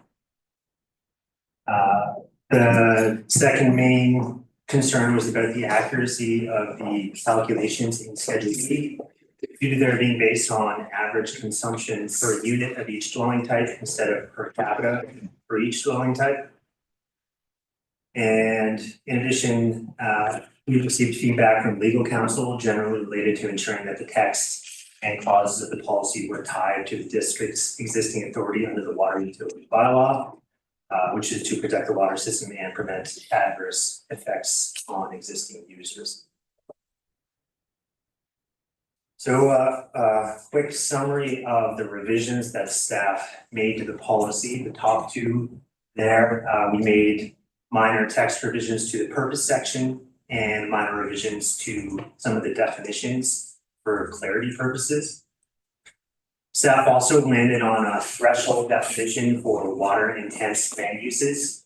And we decided that any non-residential use that greater than 0.6 cubic meters per day was deemed a high intensity use. And this was designed to be slightly above the highest residential average daily demand in Schedule B. Non-residential uses with ADDs higher than 0.6, the idea is they will not receive a WAC. Again, of course, council does have the ability to use discretion. Staff also revised the application of the policy section to include specific references to different strata subdivision types. Previously, it only referenced subdivision as a blanket term. The revision now includes reference to different types of strata subdivision.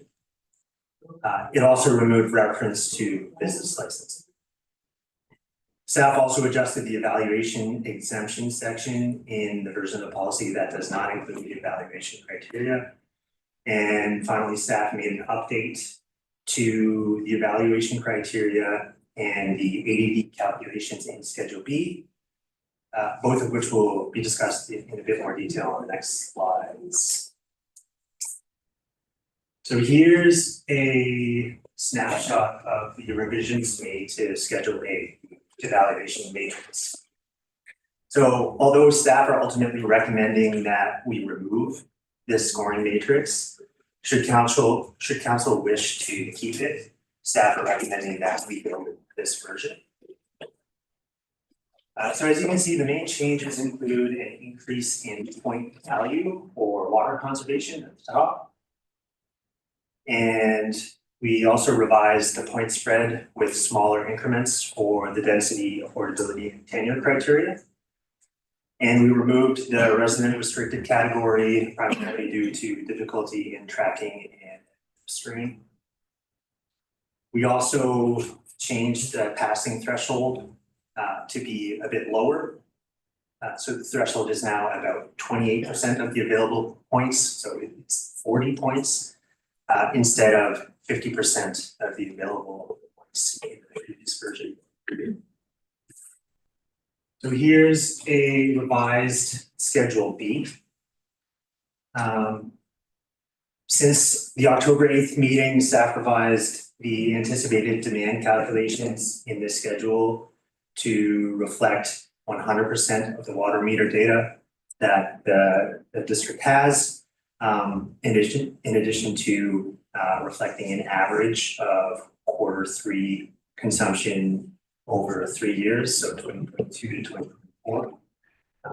The intent here was that a larger sample size is a more accurate reflection of the total population.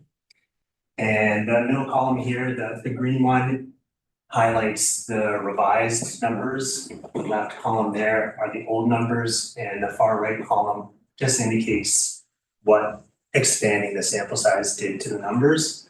So we can see that,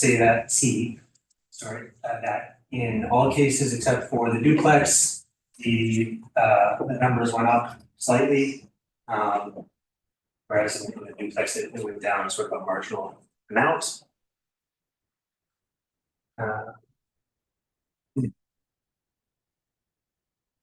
Okay, and here's a discussion I was hoping we could have on sort of the merits and values of keeping the evaluation matrix for Schedule A.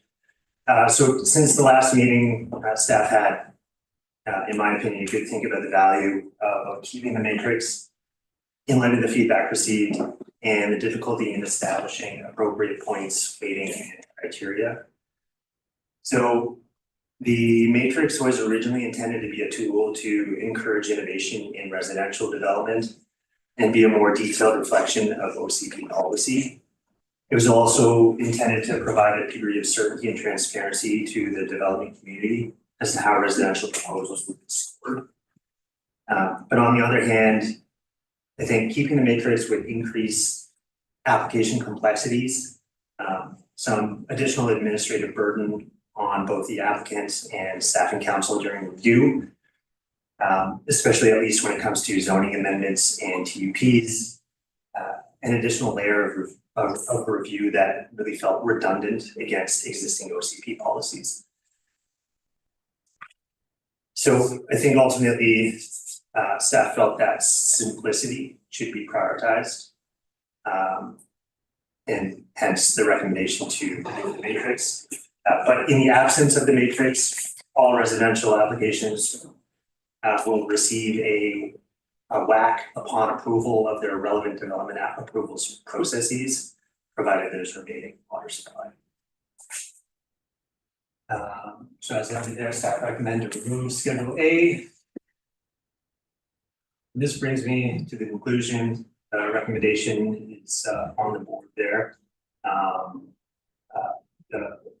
more specific one is that council support for the development of the policy that does not include the evaluation matrix. But happy to answer questions and have a bit of a discussion.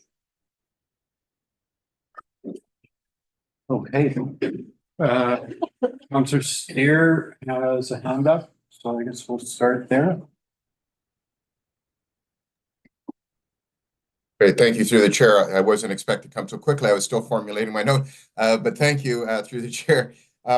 Just a quick question. The audio was a little hard there, but I was wondering, could you explain once again, please, for clarity, in the absence of a matrix, how will applications be looked at? I missed part of that.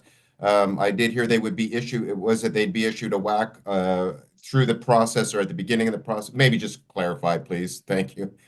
Yeah, certainly. Thank you for the question through the chair. If they are residential applications and there is remaining water supply, then they will be issued a WAC at the time that they receive approval for their relevant development approval. So for example, if somebody's applying for zoning amendment and council decides that they want to move forward with that zoning amendment and we have additional water supply, then a WAC would be issued at the time of zoning approval. Great, thank you. And so, and just if I may, through the chair, just a quick follow-up. In terms of staff, when you were weighing the advantages and disadvantages, and I caught most of that, in the end, in your opinion, the simplicity without the matrix outweighed some of the advantages of giving a little more clarity to potential developers moving forward. And in the end, your recommendation is to remove the matrix. I don't know if the ability to maybe expand on that a little bit more, why you felt that the advantages of getting rid of the matrix outweighed the disadvantages, just for my own clarity, because it's a little complex in some ways for me to understand. And staff, you guys are the ones that are on the ground. So I don't know if you can maybe clarify or give a little more reasoning behind your staff's decision on this, or recommendation, sorry. Yeah, certainly. Thank you through the chair. I think one of the things that I was thinking about when weighing whether or not to keep the matrix versus not was the role that the OCP and other reports like the housing needs assessment play in the evaluation of future development proposals, so zoning amendments and PUPs primarily. And I think that the intent of the evaluation matrix was, in my opinion, to sort of provide greater clarity and detail as to what the overarching OCP policy statements intended to do. I think that it was a little bit redundant in that if staff were to be reviewing a zoning amendment application, there's already OCP direction in place. And so I think there was a bit of redundancy there. And I think that in the absence of an evaluation matrix, I'm fairly confident that the strength of the OCP policies would still come through during any review of future development applications. Yeah, so I think that's primarily the gist of it. Mr. Rogers, anything to add there? Yeah, thanks for the opportunity and to the chair. I think I concur with everything that the latter said. The only thing I would add that we looked also at possibly having an evaluation criteria for staff issue permits, like a building permit, and then this process for council, but thought for simplicity, it made sense just not to have one in the first place. It also then eliminates the issue for us for building permits and people that are currently in the queue. So it was just a simpler system.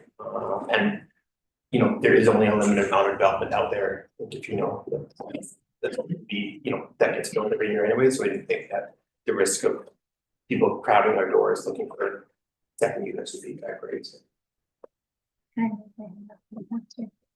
Yeah, I'm just gonna check Councillor Steer. Does that answer your question? Yeah, it really does. And I thought the OCP and some of the other strategic vision to action and all those guiding documents that staff routinely use in these circumstances, I thought was an excellent guide to begin with. So thank you. That does clarify. Okay. Mr. McMaster?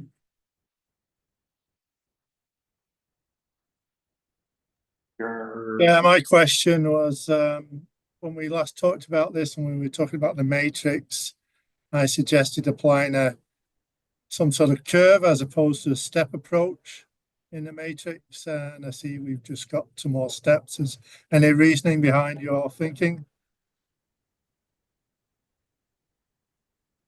Thank you. Through the chair, could you mind clarifying the question? Well, I distinctly remember when we looked at the matrix and you were jumping things up in a step approach as you went from level to level. And I said you may want to apply an exponential curve, and that would weight things a little differently. And maybe you don't know what an exponential curve is. I don't know. Mr. Ladner, did you get the question? Yeah, I think when we revised the matrix, we definitely did play around with the weighting a little bit. For example, we definitely added the relative weight of the water conservation criteria itself. I don't fully know if we contemplated things from an exponential perspective. Yeah, through the chair, to answer that direct question, we looked at the video and definitely understand the question, but we didn't go down the process. We didn't have that in-house expertise to run a curve. We did reach out to someone we know who is more in that world of analysts, and I think just for simplicity's sake, decided not to go down that road. I mean, I must admit, I prefer the transparency of a matrix approach. I'm not necessarily in total agreement with the matrix as presented. I've always thought the OCP is a good guide, but it's always open to interpretation, and that interpretation will vary as councils and staff members change. So I kind of like having a matrix. So that's all. Okay, thank you, Mr. McMaster, Councillor McMaster. Councillor Thomas. My concerns with getting rid of the matrix and making it a complete first in, first out, or, first in, first received for the wax is removing the opportunity to prioritize things that are going to be more water conscious.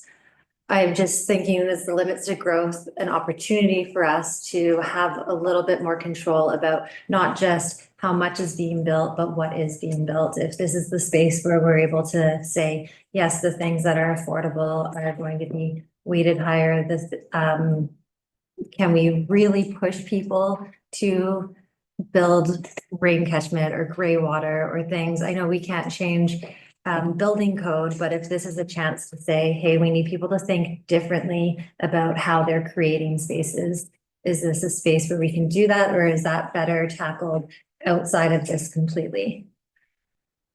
It wasn't a very direct question. It was kind of meandering. Fair enough. Yeah, thanks for the question. First off, just for clarity purposes, regardless if we have the evaluation matrix or not, we would still be operating on a first served basis. And then secondly, council would still have the opportunity through the zoning amendment and TUP process to communicate their priorities for future developments based on OCP policy. So if your desire is to make sure that new developments are demonstrating components of greater water conservation or other aspects that are important that align with the direction of the OCP, council will still have the opportunity to provide that feedback.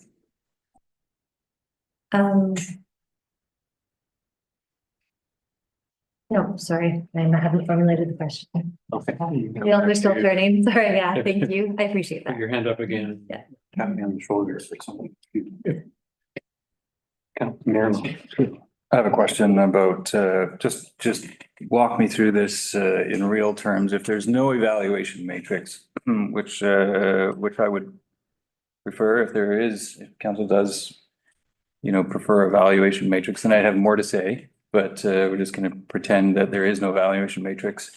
If a resident with a single family home lot in the village containment area, were to come to staff with a building permit request or an application. Without the matrix, they would be, and there was water left in the pot, so to speak, or the reservoir. Then they get a whack. Yeah. Okay. All right. I'll save my other comments for later.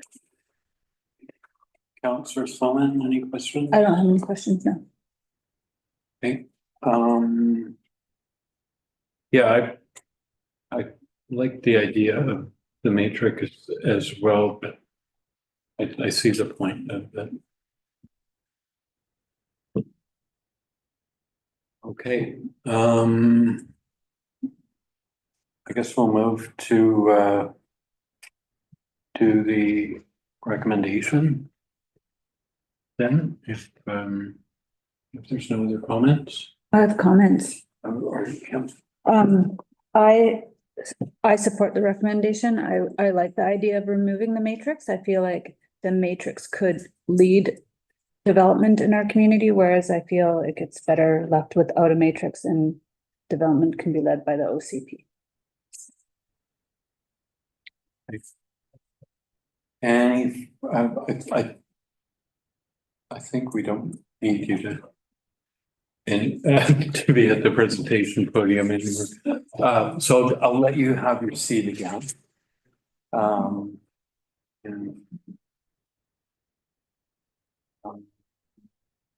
Any comments from Councillor McMaster, Councillor Steer? Okay, I will move from the chair the recommendation.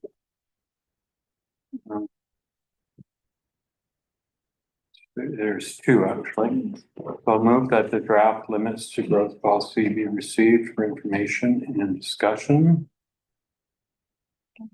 Seconded. All in favor? Anyone opposed? Motion is carried. And the second recommendation that council support further development of a limits to growth policy that does not include an evaluation matrix. Seconded, Councillor Thomas. All in favor? Motion is carried. Anyone opposed? One opposed. Okay.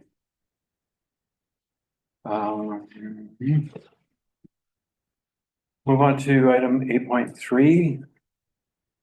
And we have a presentation from Mr. Kriba.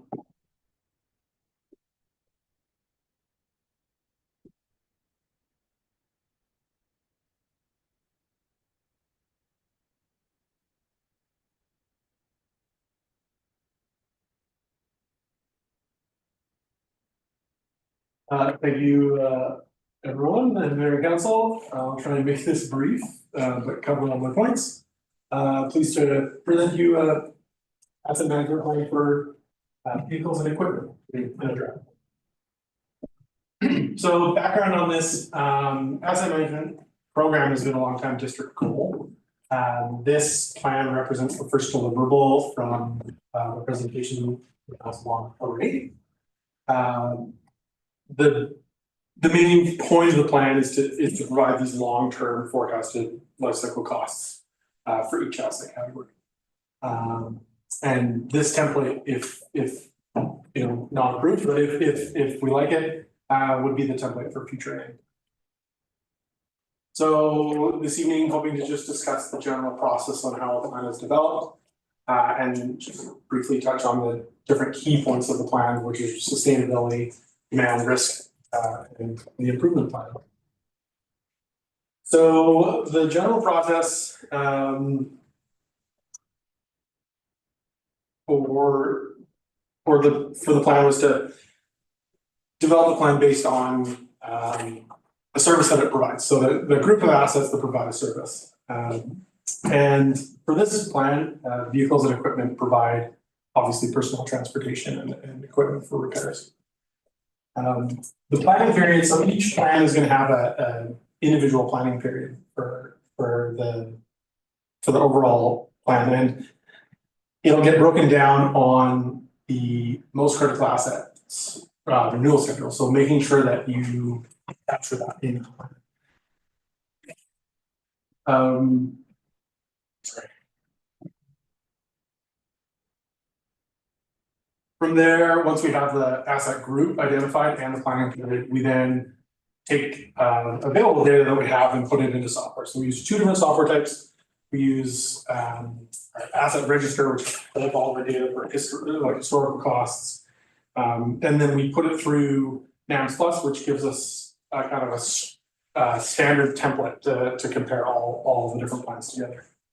And then once the plan is populated with those general figures, it requires a substantial amount of user input. So that can be from all the key stakeholders that are involved. So speaking of sustainability,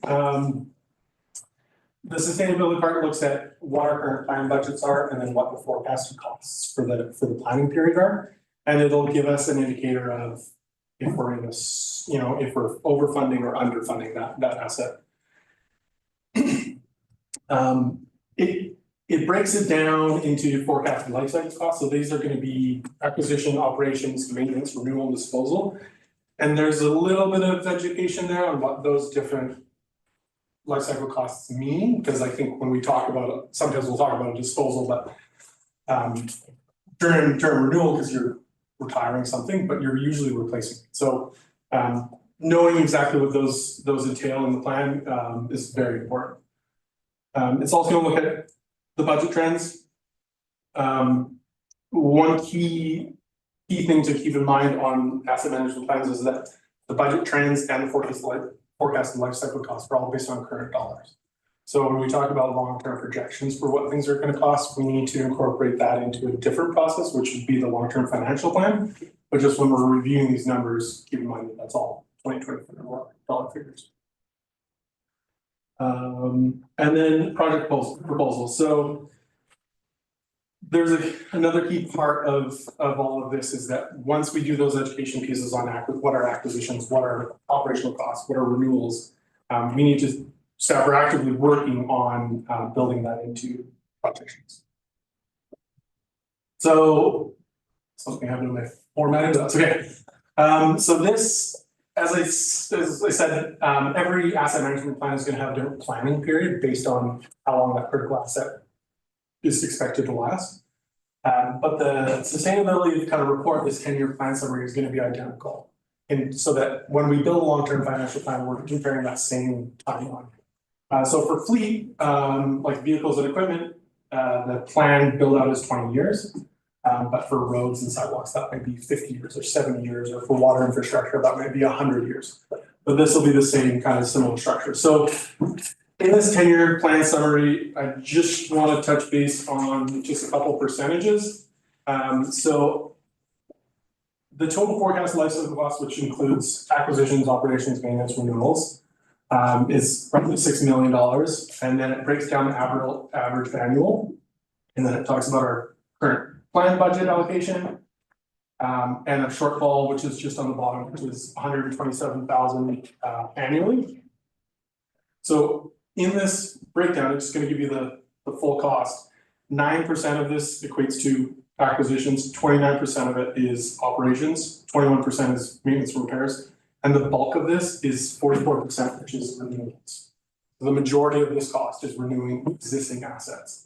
And at this time, there's no expected disposals, because if growth scenarios fall in play, we're typically not going to reduce our demand on these services. So demand drivers, so the things that affect this infrastructure, There's gonna be increased infrastructure, generally requires more maintenance, residential and tourism growth, regional partner growth, customer values, and legislation. I have two demand examples for council. One is our current flail mower. So I'll quickly go through this, but our current flail mower was purchased in 2012. And at that time, it was the best available option that the district had. So before that, ditching and muck projects were typically just done by hand. And the initial asset was purchased to maintain that muck. Since then, the muck has increased in value substantially, and it's also increased its capacity. So we used to design our mucks to be 2.5 meters wide, and it's now the minimum is 3.5 meters. So we've expanded the size of the muck. The existing flail that we have right now also has some substantial ergonomics and safety concerns. It is a forward driving unit, but to operate the flail, you have to watch over your shoulder. So it creates a little bit of an issue with transportation. I mean, we're doing these maintenance tasks during daylight hours, typically all over the summer, because that's when the prime cutting season happens. So what typically happens is multiple staff will go there so that you have one person that's kind of acting as a spotter. So it's not, it was the best design that we had at the time, but now there is more, there's better industry standards for that. So the new proposal is obviously a forward-facing unit, and it also has the benefit of offering multiple different services. So our current flail serves only flail purposes. It doesn't have any attachments for it. We don't use it for snow removal. We don't use it for sweeping or any other service. So the new unit has multiple captains, which we can potentially look at purchasing, which would allow us to reduce demand on other assets that we have, and make it so that the unit is more used throughout the year. Currently, because that flail mower that we have is so limited in its use, it doesn't get used all winter, as you can imagine. So the functionality of it is slightly down. I also wanted to bring up, this is a good point of line of sight, which we've spoken about before. So our current MUP infrastructure, which this is the primary focus for, has a current trend renewal of around 20 years based on root damage that happens to it from tree growth. So calculating that out, there's obviously an annual investment that needs to happen for the renewal of the current MUP at that timeline. So by calculating, this is a large capital investment in this new machinery. It's not a small sticker price, but comparing it, if we could extend the useful life of our MUP infrastructure by, I think it was one and a half years on the service life, the savings alone in that renewal would pay this unit off. So instead of having to replace MUP sections every 20 years, if we went to 0.2 years, we would actually be seeing savings in this. Staff also looked at rental and lease options, and both available providers that we looked at were substantially more expensive than purchasing the unit outright. The second one to speak on was just electric vehicles. So this would represent potentially a legislation change or legislation demand or council's strategic goals. Just a quick summary, based on the criticality, which we'll get into with risk, 11 out of the 32 assets would be eligible for this function.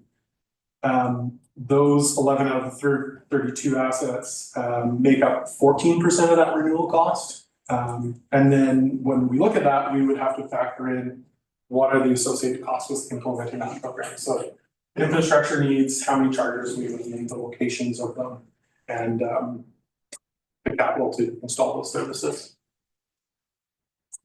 The risk. Council, like this asset class is always gonna operate at some level of risk, as will all of our assets. So the key point of this plan is to have the conversation about risk with council. There's existing risks, which are current budget allocation, information management, and just general staff training on life cycle costs and definitions.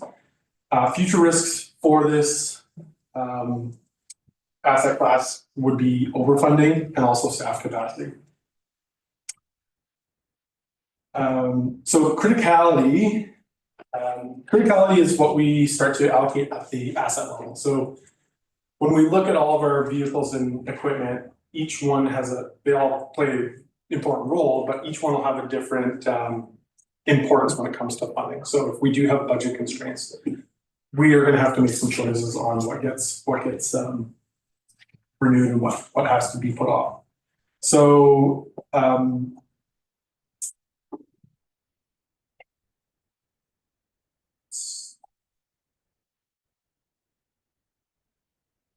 So the important part of the criticality leads right into the next kind of informed decision making.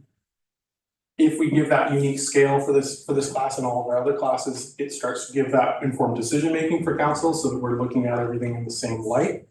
And if when there are budget kind of considerations that can't fully fund things, there's going to be trade-offs. So these could be extending service lives of assets, these could be reducing the level of service, or they could even be reducing services provided altogether. So the improvement plan, this is one of the most important parts of this plan, because plans are designed to be a living plan, they're meant to be updated. It's our best information at the time. So they do require stakeholder input. So this would be like users of the asset category, staff, or volunteers, the mayor and council, and outlining in the improvement plan what needs to be changed to make it better is a key important part, because it's going to track how successful the plan is and make sure that the plan is current and up to date and doesn't become a report that kind of sits on the shelf. So through the improvement plan, we can identify areas that need to be improved, obviously, and then the responsibility, resources that are required, how long we're expected those tasks to take, and if that will make a successful plan. So questions or recommendation?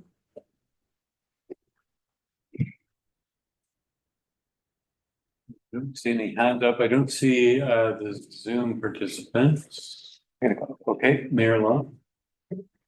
Just to comment on the flail mower, I think everybody can appreciate how valuable the multi-use path is to our community.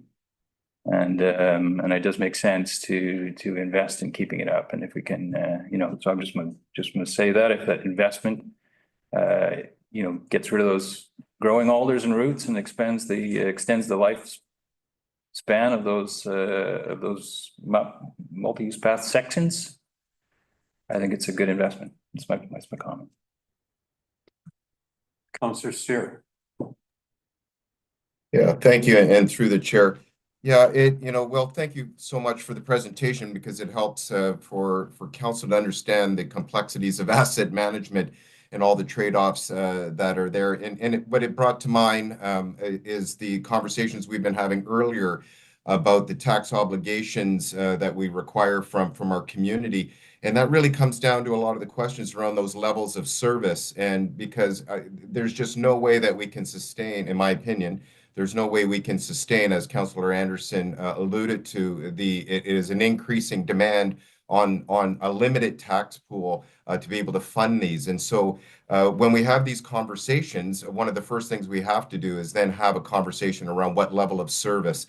And you've indicated in terms of some of the areas where we may invest in the flail mower that may get costs down the line. But we need to ask the community upfront, what level of service are you looking? What level of maintenance on that are you looking at? Because there's going to be trade-offs, and that's a conversation for council to have, because I just cannot see us going down the road continually asking the obligations of our taxpayers to continue funding the levels of service without having a good conversation of what they're willing to pay for and what is, and when, if they are willing to pay for it, then great, because that will have implications. Otherwise, we have to really start looking at where we are going to have to be looking at conversations around dropping those levels of service.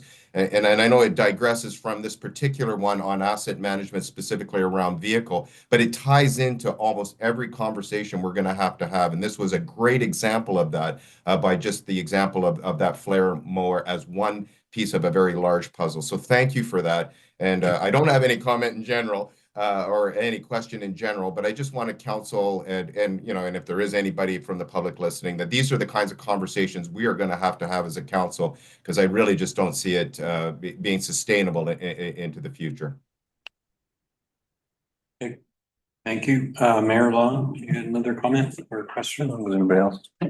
Just a comment. I noticed that some of the assets, vehicle assets, were prioritized, you know, 1 to 3.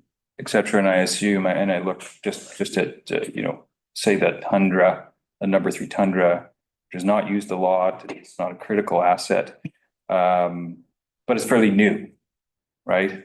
Now, this is just a comment. Is there any, you know, possibility of moving some of the high use assets that are critical, you know, 1, 2, 3, as they get older, and you know, the tendency is to get rid of them.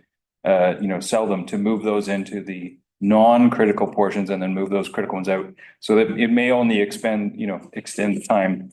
I'm sure you thought about this, but I didn't see it in the report. So, you know, like maybe a couple years, but in those couple years, we do see, you know, some savings. So just something to think about. Like right now, I see the assets as linear.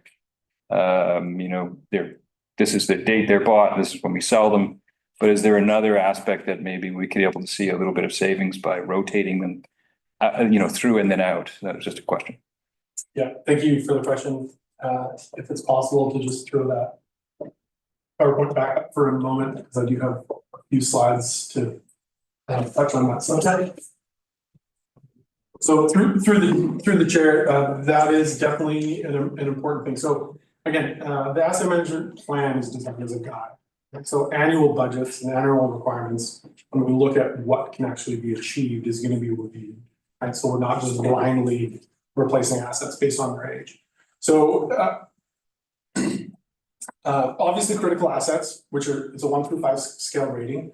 1 being life safety items, things that don't have redundancy, things that support critical infrastructure. Those, if it's suggested that it's to be renewed that year, we're still going to look at condition of the asset. We're still going to make sure that the plan is accurate.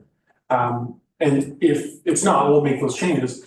And if, say, in an annual budget, there is only certain things and things have to be cut out of the budget, then we're going to look at that criticality on the asset and see what needs to be. The important thing there is that the asset renewals right now is based on a linear asset life, and it's based on kind of a level of understanding that we're going to be getting some value of trade. It's not just total cost, right? It's a trade in value. And the longer that we retain those assets, the higher the operation and maintenance costs get. So as just a comparison, I kind of gave out three different scenarios, just using $100,000 asset. So based on the plan, we would own an asset for 12 years. So the renewal average annual investment for the renewal cost, based on if we got 35% trade-in value, is going to give us what the annual total investment needs to be. And you'll see here the asset condition. So this is the important part. So in a year, at year 12, let's say we spend $25,000 on this asset, it's going to be an asset. It's going to be at a condition level 3. So if we extend that, say, a number of years, we're going to see that the total cost of that asset is going to increase. It's going to cost us less money per year, but now we're starting to see that asset condition go up. So if that is in a level 4 criticality or a level 5, that might be an acceptable level of risk that we want to take on. But if it's a criticality 1, that might not be acceptable. And apologies for the dark font there, but if we were to extend that service life out to 20 years from 12, you can see that we're going to start to see that asset condition decrease even more, and that annual total is going to start to creep up. So they get a little bit more expensive over time, and the big part is that we start to decrease that condition. So in this scenario, if we extend it out to 20 years, the expectation is that we're not getting any substantial trading value on the new asset that we need to renew. So it gives you an indicator that's the general rationale behind it. So every year, yes, we will look at what needs to be renewed, prioritize them, and make those decisions and provide that information to council so that you can make an informed decision on it.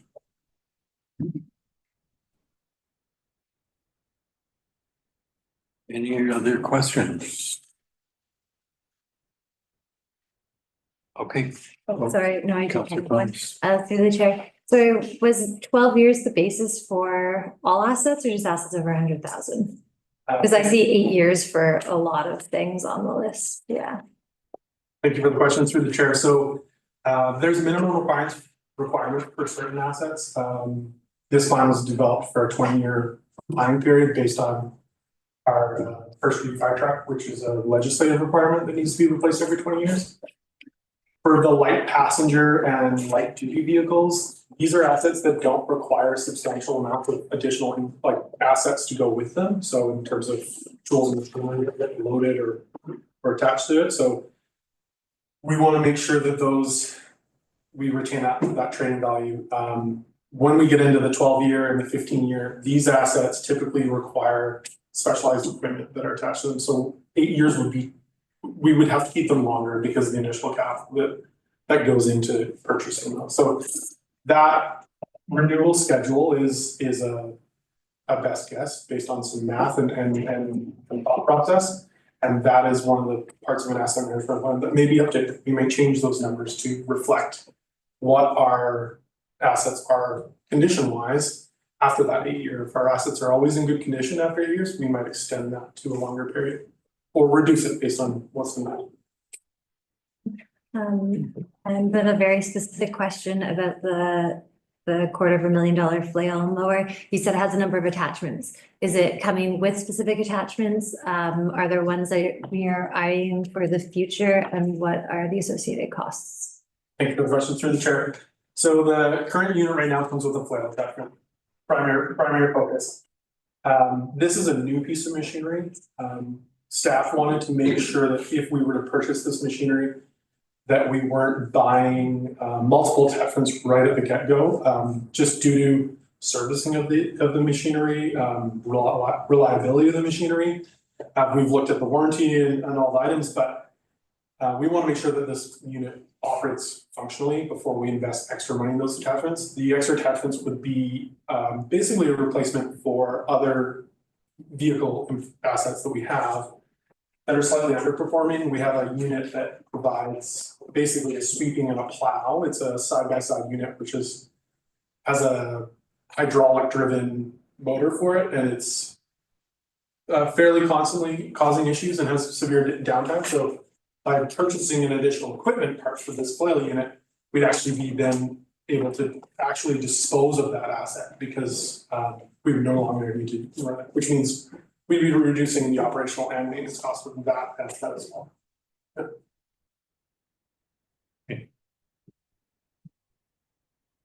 Okay, I don't see any other hands up, so I think we've come to the end of the discussion, and if somebody would like to read the recommendation.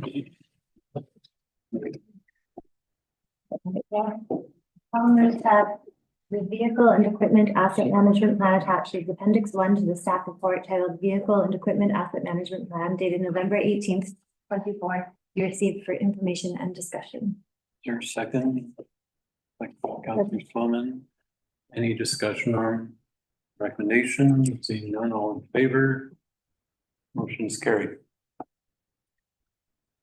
Okay, that brings us to the end of our agenda, and it's only a question period. If there's anybody in attendance on Zoom or in the gallery, request.